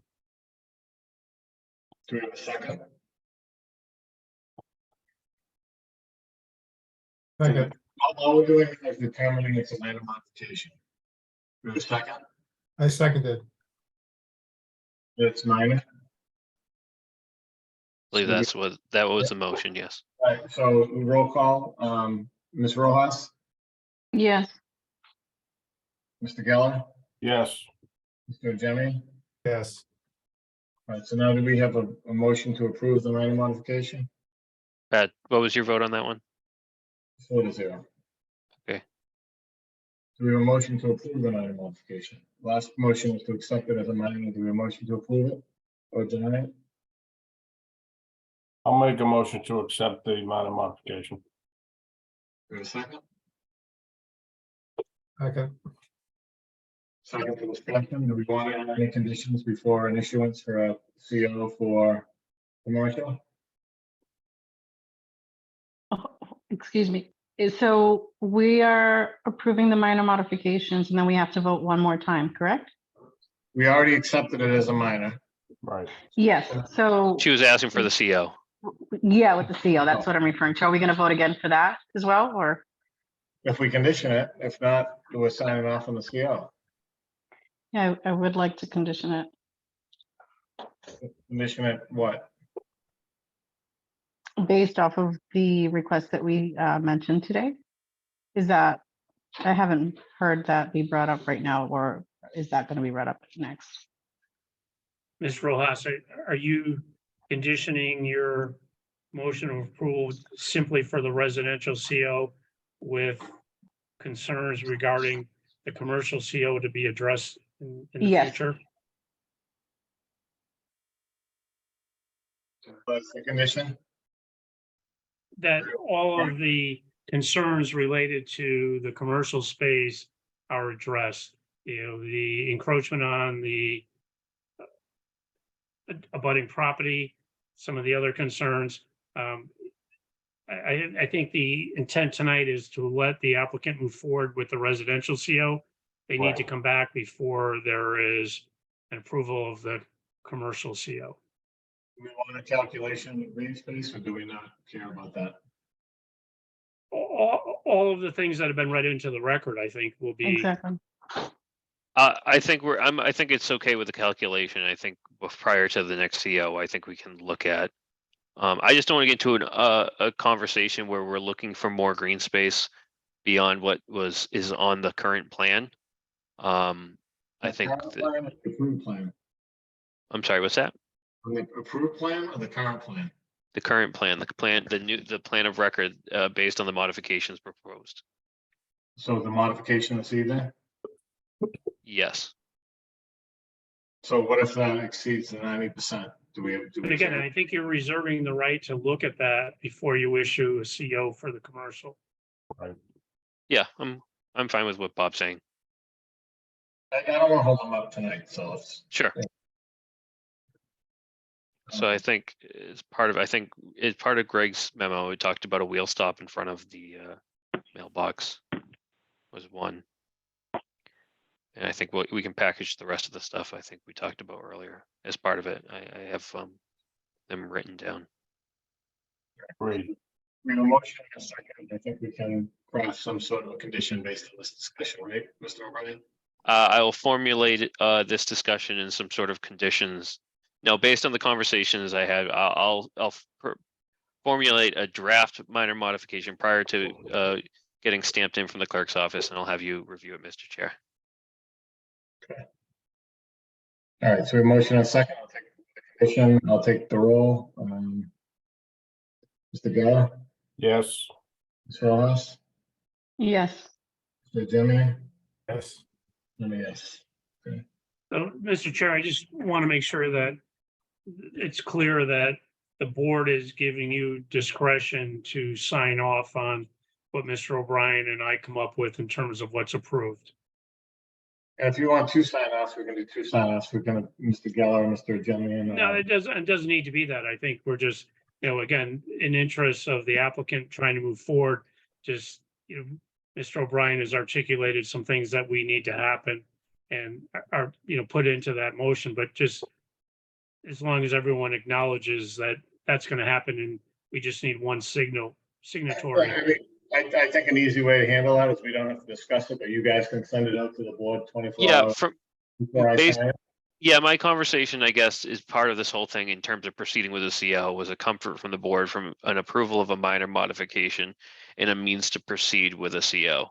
At the past meeting in the previous iteration of the as-built plan, I didn't feel comfortable signing off on a CO, but now I have direction from the board and through a minor modification to sign off on the residential CO for this project. Mr. O'Brien, Mr. Solari has his hand up. I just wanted everyone to know that the CO is going to be a temp CO.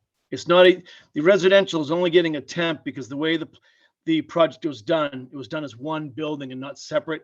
So the residential is only going to get a temporary CO, and then when the board approves everything, the whole project we will get a final CO. I just wanted to make that known. Thank you. And Mr. O'Brien, you can send out what I signed to everybody after, so they're on the loop, right? So it's. Yeah, that'll be attached as part of the permitize as well. Okay. So yeah, that'll be recorded obviously sent to the town clerk's office and sent around to the board once completed. Okay. All right, sounds good. Thank you. You got the temporary occupancy, correct? I just want to For confirm. the residential. Yes, Okay, perfect. Thank you guys very much. I appreciate it. thank you. Thank you. That was very nice. So just thank you for doing, cleaning up that building. It's going to be beautiful. Okay, so what do we have next? We have, We have a discussion. discussion on Oldfield Estates regarding progress of the open space and 2 A&Rs related to that. Is Attorney Castanetti on? Yep. Attorney Castanetti, go ahead.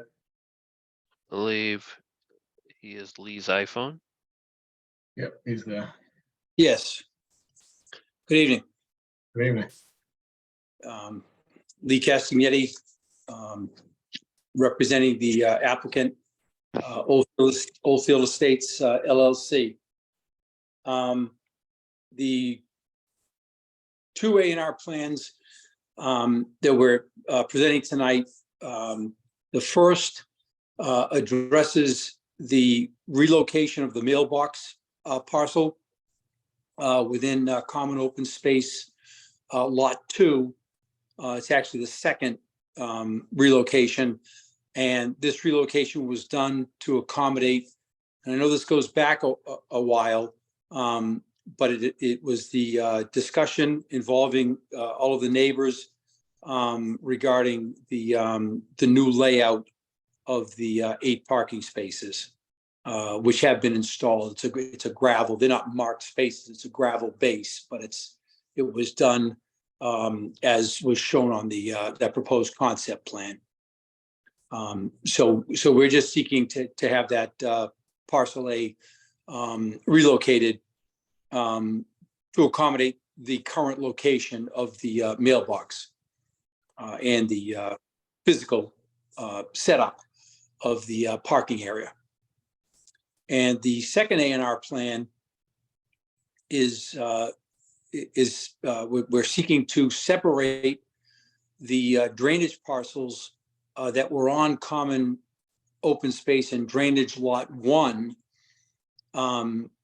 so that the drainage parcels are essentially freestanding parcels that house the drainage basins only, and that the open space parcel would then be separated out from those, so that the Wildlands Trust will accept a conveyance of that parcel. That was their condition to accept conveyance of that parcel. And is it, so you're working with Wildlands Trust on that piece and the adjoining piece on Magnolia? Is that correct? I couldn't make out the latter part of your question. Are you working, so you are actively working with Wildlands Trust on that piece and the abutting piece on Magnolia? They have formally approved acceptance of this parcel, yes. And the one on Magnolia as well? I don't, we've been focused on this. They've certainly indicated that they want that parcel conveyed to them as well. I can't honestly tell you that Scott McFadden has presented that to the Board of Directors. I'm not 100% certain. But based on my conversations with Scott, they absolutely do want the 68, 69 acre parcel in Bridgewater Preserve. Yes. Which is, so they would be combined, these two would be combined.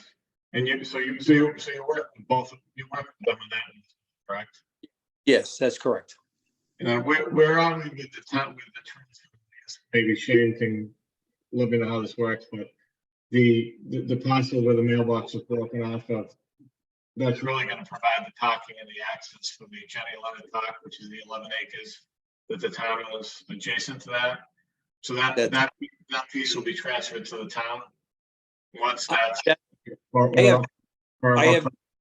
I have no control over that. Whether that's conveyed to the town is entirely up to the town, not the owner. But I guess we have to do is have the town accept it then, as long as you're willing to, that's part of the plan, that was part of the plan, correct?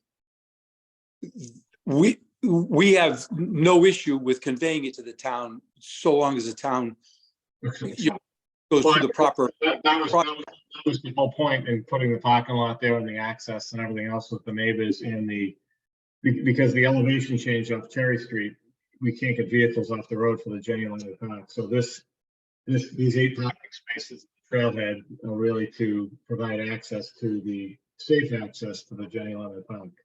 So I fully understand all that. That's not my point. My point is that yes, we're willing to convey that to the town by all means.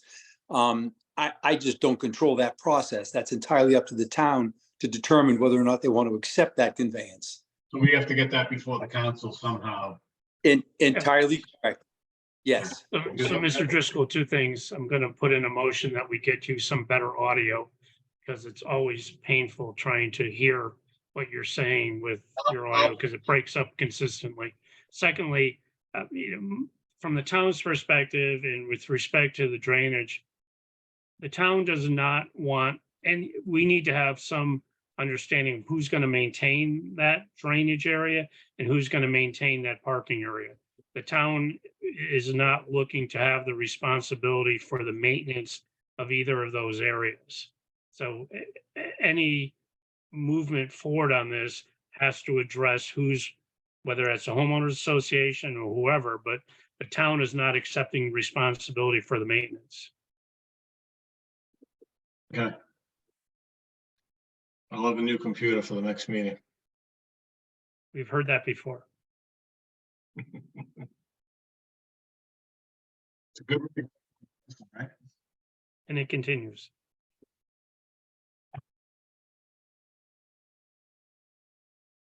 All right, so right now we're focused on the Form A. Yeah, we have two Form As in front of us. One of which is around what we call the mailbox area. That would break this area off as shown and explained by Mr. Castanetti, as well as the drainage A&Rs, which would separate this formerly common open space lot by creating drainage lot 3A, 3R, 1A, 1B as well.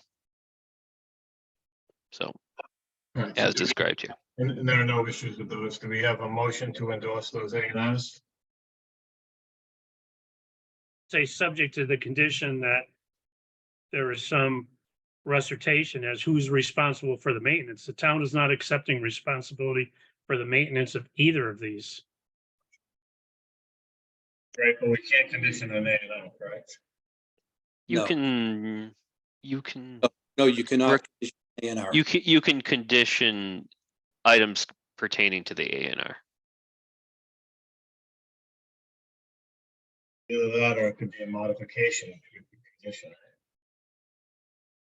Well, we're not here before a modification of the decision.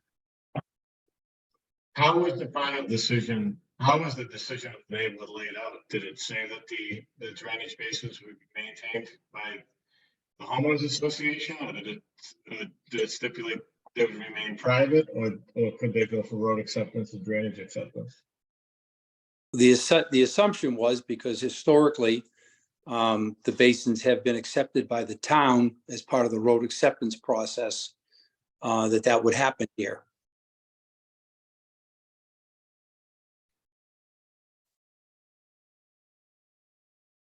Was there a condition in some neighborhoods, there are conditions that the drainage will be maintained by a homeowners association? Is that condition is not in any decision letter, is that correct? I'd have to relook at the homeowners association. I'd have to revisit the decision. I don't have The town's preference would be the responsibility of the maintenance of this would be with the homeowners association.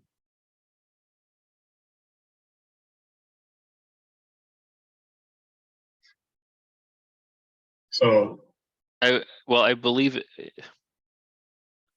just based on looking at this A&R plan, obviously these lots are going to be separated, but still be under the ownership.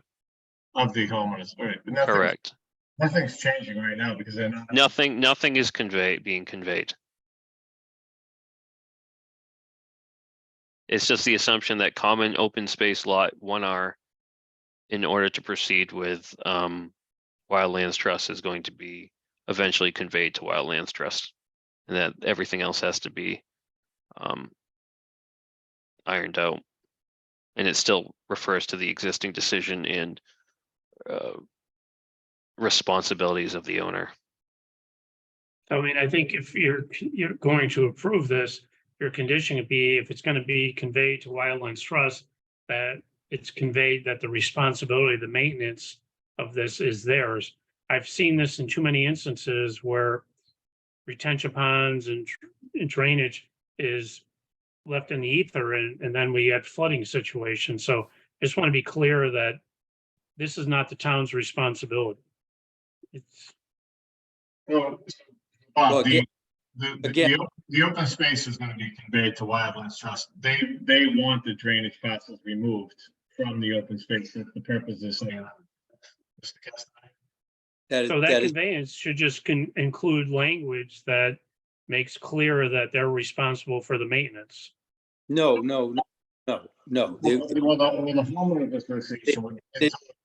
They're not responsible for the maintenance, nor are they taking title to the drainage parcels. That is specifically why we're seeking to sever them from the open space parcel. They will not accept title to the drainage parcels. And it's got to be the homeowners association responsible for the maintenance. Well, again, that's contrary to what previous policy has been. So the understanding was that these drainage parcels would be taken down as part of the road acceptance process. Have these roads been accepted? Not yet. No, I guess that's where I guess this is discussion for where we are for street acceptance purposes. Right. So what we have before us is to break these drainage parcels off. But then road acceptance is a whole other conversation, and who's responsible for what is part of that road acceptance. Correct. Whether or not the town accepts the road is a different question. Correct. So I think it's premature to have this conversation till we have the conversation on the road acceptance. Say that again, Bob? I think it's premature to have acceptance on the drainage until we have a conversation on road acceptance. Right, so I think all we're trying to do right now is break off these drainage parcels. The homeowners association is going to continue to maintain those drainage parcels, Attorney Castanetti, correct? But That's correct. That is, but at some point you may ask the town to accept those drainage parcels, and they may or may not accept those, correct? that is entirely correct. And I'm in agreement with that. I just want there to be on the record that until such time as the town accepts or doesn't accept the responsibility in the intervening period, the homeowners association is responsible for the maintenance of these drainage. That's areas. fine. That has nothing to do with what I'm here before you with tonight. If we want to talk about that as a separate issue, we can. I'm here presenting two A&R plans to, one, reconfigure a parcel, and two, to sever parcels within other parcels, having nothing to do with what ultimately happens with drainage. If you want to discuss that as a separate issue, we certainly can, but that's not part of an A&R process. All right, so let's focus on the A and R. Do we have any further discussion on the A and R? Nope, they meet our requirements. Do we have a motion to endorse the two A and Rs related to Oldfield Estates? Should we not take them separately, Mr. Chairman? We can take them separately, sure. So I guess the first one would be approval, not required plan, 0 Oldfield Road, map 52, lot 14. We have a motion to endorse. I'll make the motion to endorse. We have a second. Second. Mr. Geller, Yep. any discussion? Mr. Jemian, Yes, Mr. Geller, Yes. Rojas? Yes. Yes. Next one, we have approval not required, 0 Oldfield Road, map 52, lot 16. Do we have a motion to endorse? I'll make that motion. Mr. Jemian, do we have a second? Second. Mr. Jemian, Yes, Rojas, Yes. Mr. Geller? Yes. Yes. Okay, so discussion on Oldfield Estates LLC regarding the progress of the open space. So you're progressing with Wildlands Trust on this piece, on Oldfield. I apologize. Again, I couldn't make out what you just asked. So you're progressing with your discussions with Wildlands Trust, correct? They're done. They're just waiting for this plan to be endorsed and they're ready to accept a conveyance. And Mr. Rulli and Mr. O'Brien are not willing to work with it if we have the councils involved to accept the property that was designated to be added to the Jenny Lennon Park as part of this. And I believe there is a condition that the town has first right of refusal on that in one of the documents. Is that correct? I believe that is correct. Yes. Yeah, we're happy to work with Lee. And where does, I know it's not on the agenda, but the Magnolia piece is adjacent to this. You will be working with Wildlands Trust to get that in their ownership as well? That's correct. Yes. All right. Is there any questions for Attorney Castelli? Mr. Chairman, I do have one question. Do we know that these Form As adequately encompass the drainage basins to allow for adequate access all around the basin to do whatever maintenance is necessary to do They them? do. They were overlaid to an as-built of the basins so that the parcel encompasses the toe of the slope. It encompasses the toe of the slope. Correct. That's just So- provide access On to the service road is at the peak of the elevation of the basin. Has the board seen this plan? Not to my knowledge, no. Oh. If you don't believe me, we can, Well, no, the board may want to view the plan before they act on it. That's all I'm saying. It's not up to me. I just would present that to the board. I would say in this case, I'm happy to forward that plan over to the board. In the scope of the Form A, I would say that it meets the requirements, but yeah, it's a fair question, Greg, in terms of if it does encompass it, but I'm sure Mr. Castanet can provide that information over to us in regarding. I can and will. We made absolutely certain that the basins were as built so that they were fully encompassed in the A&R in the lot configuration to the toe of the slope on all around all of the basins, fully encompassed. So just a quick question regarding the piece, the Wildlands Trust. Will a CR be put on that property before it's transferred to Wildlands Trust? Not to my knowledge, no. I mean, we weren't proposing to do that. That had not been mentioned by them either. I mean, typically with all the other opens, we haven't had Wildlands Trust step in and take ownership of any open space parcels, but typically we've had a, perpetual deed restriction that prohibited certain uses on the property. And maintained it in its natural state, through the CR program of the state, the model of the CR restriction. Is that Mr. something? Driscoll, I would just suggest, we could move forward on the mailbox issue and continue the drainage issue. Because I think there are a number of open-ended questions with respect to that. We can talk about the open space. Any other board questions at this point?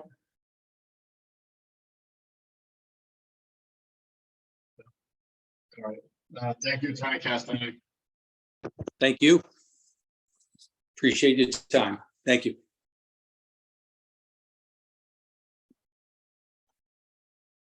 All right, Mr. O'Brien, item 4, we have executive session minutes. You want to discuss those?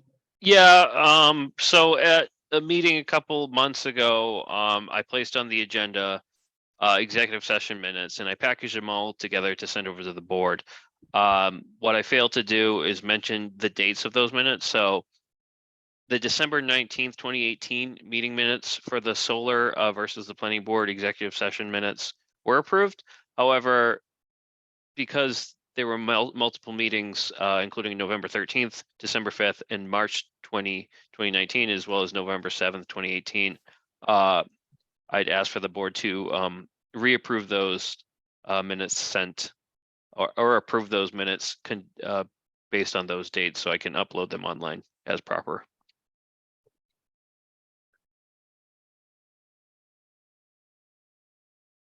All right, You guys- so do you want to have a, can you guys, I just unplugged something. Can you guys hear me better now, or is it still crappy? You're good. So do we have a motion to approve those executive session minutes? So moved. Mr. Geller, do we have a second? Second. Mr. Jemian, any discussion? Ms. Rojas, Yes. Mr. Geller, Yes. Mr. Jemian? Yes. I mean, yes. Okay. We have planning board minutes dated January 18th, 2023, February 1st, 2023, and February 15th, 2023. Does anybody want to discuss those, make a motion?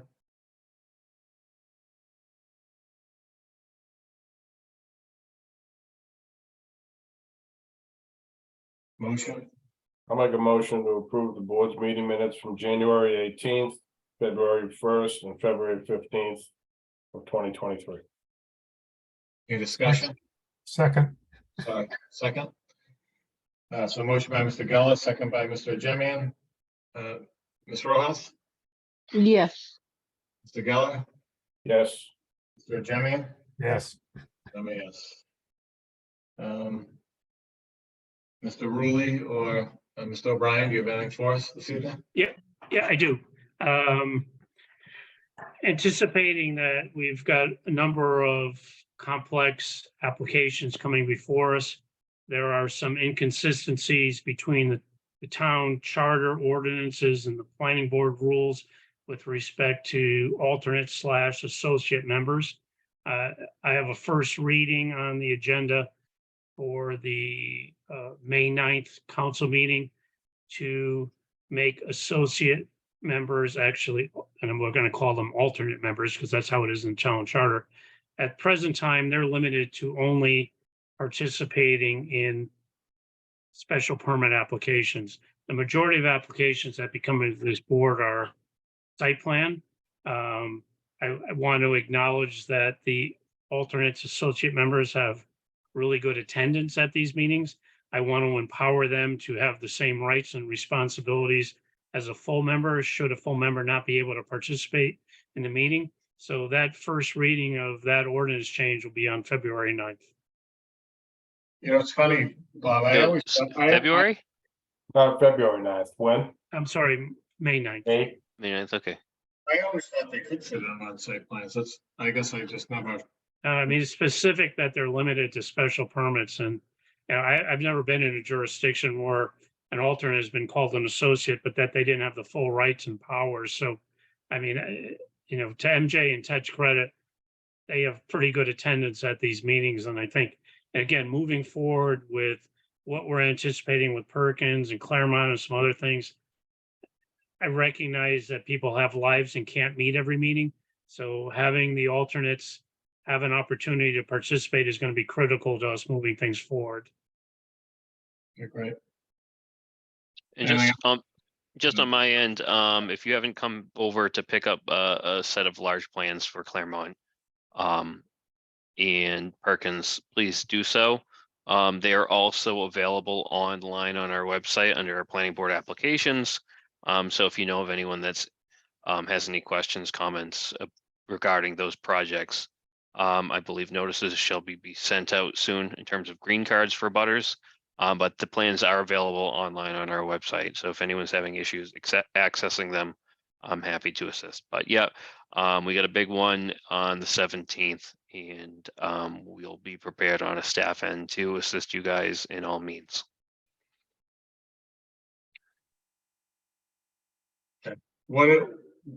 On these big meetings, what's the board's thought on meeting in person for a Zoom? I've been dying to meet in person for months now. I thought we can't. I can tell you that I go to other meetings in other states and they all meet in person now. I mean, I agree. I think these two big projects, they're big projects, and I think we should, you know, I'll send an email, you know, to the town manager and ask him, but I guess everybody else can as well, so. And Ray, I'd have your Wheaties in the morning because they will be long meetings. Right. I mean, and whatever decision you all make in terms of in-person, hybrid, or whatever it's going to be, Shane and I have no dog in that fight. I just want to be clear that these two initial meetings are preliminary meetings, conceptual review. We're at an interesting point in time that the council is going to endorse a resolution on Tuesday night supporting our vision for what downtown revitalization should be and could be and wants to be. Some of that might be in conflict, particularly with respect to the Perkins project. And, you know, I just want to be fair to that applicant. Has put a lot of time and effort into what that application looks like, but things have changed. So these are not going to be decisions that are going to be done in 1, 2, 3, or 4 meetings. I want to make these initial meetings to be introductory. Here's what you're proposing as an applicant. Here's what the town is looking for in terms of where we're going in both cases. So I think it's important that this is not looked at, these are 1 and done, 2 and done, 3 and done. That's not going to be the case. Good. Anything else? Any other board or committee reports? Yeah, I'll just mention, we had the Arbor Day event last Friday. We had about 20 people. We planted 2 trees at Marathon Park. As I believe I told you before, Arbor Day is, I believe, our last requirement of the 4 requirements needed to become a tree city. So when the applications open up again at the end of the year, we will apply for Bridgewater to become a tree city. And I believe we are going to meet the requirements. Actually, now we do, I think, but definitely by that time. Also, once Bill Maltby returns from Florida, which he should be shortly, we're going to meet with town manager about the put some pressure to reestablish a forestry department in town. Hopefully we can move on that. And lastly, I think I mentioned that the subcommittee of the tree committee was working on updating the list of trees that we could plant in Bridgewater, and that's been somewhat delayed, but we should have that done shortly. So that's it. So just Question, since I unplugged everything on my computer, can you hear me better now? Yeah, we can hear you perfectly, Pat. How's CPC going? Bob, you can hear me all right? It's Yes, better we can hear you talk about CPC. I'm gonna have a new computer in 2 weeks. If not, if I don't stick to my word, I'll buy Bob coffee for a week. So, Wait a minute, what about the rest of us? We have to put up with Pat you. knows that I'm fueled by I caffeine. I think Bob drinks enough coffee for all of us. So. CPC, we had a meeting, pretty uneventful. We're still kicking around the idea of purchasing those 2 lots next to the Imperial Kitchen. Mhm. That would provide additional access to the Styles and Hat Pack. You know, I asked the question, I just had a tough time voting on it without having any information. We don't have any plans. We have a highlighted wetland line on a 3.5 by 5, half a sheet of paper that somebody drew. So we just asked Michael Dutton to have somebody from engineering, whether it be Greg Tansey or a zoo or and there's a new engineer that I apologize, I don't know their name. Just take a look at it and tell us it's a good site, it's viable, and it has value. Because I think they're looking for around 360,000 for it, which seems like a great price, but if it's not an asset to that park, or it can't support a parking lot, it doesn't make sense. So we're just looking for that verification and some documentation showing that it makes sense and it fits into the overall plan there. We still haven't got that, so and that's about it. So Sounds good. Appreciate it. So your first few sentences are clear, and after that, you go in and out, so. He's coming in from the lunar module. I think that's just our hearing, Steve. might be. You might be tuning me out too. So all right. Anything else? All good on our end.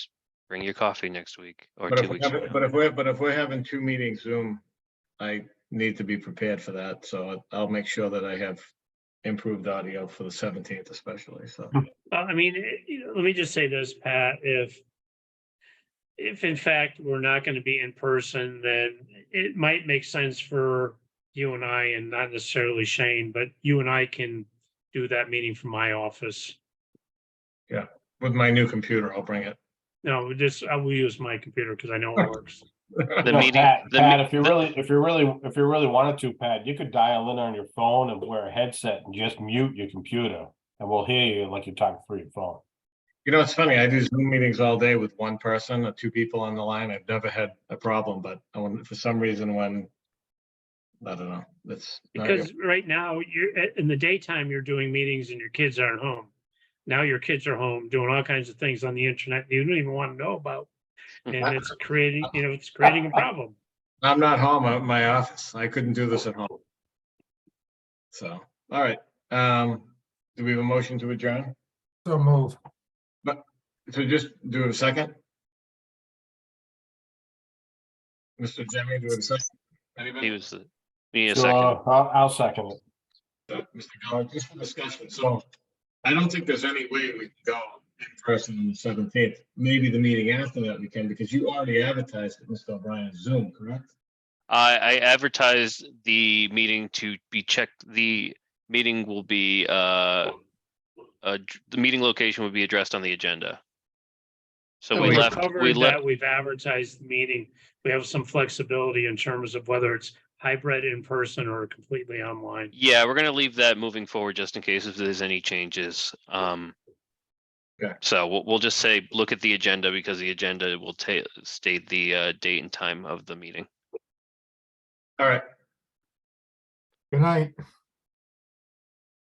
We got to vote. We have a motion. Yeah, we have to No, vote. a motion, a second. Ms. Rojas, Yes. Mr. Jillian, Yes. Mr. Geller, Yes. what are you thinking about that? And I'm a yes. Good night, everyone. Night. Good And night. everyone, night. thanks again. Good night, everyone.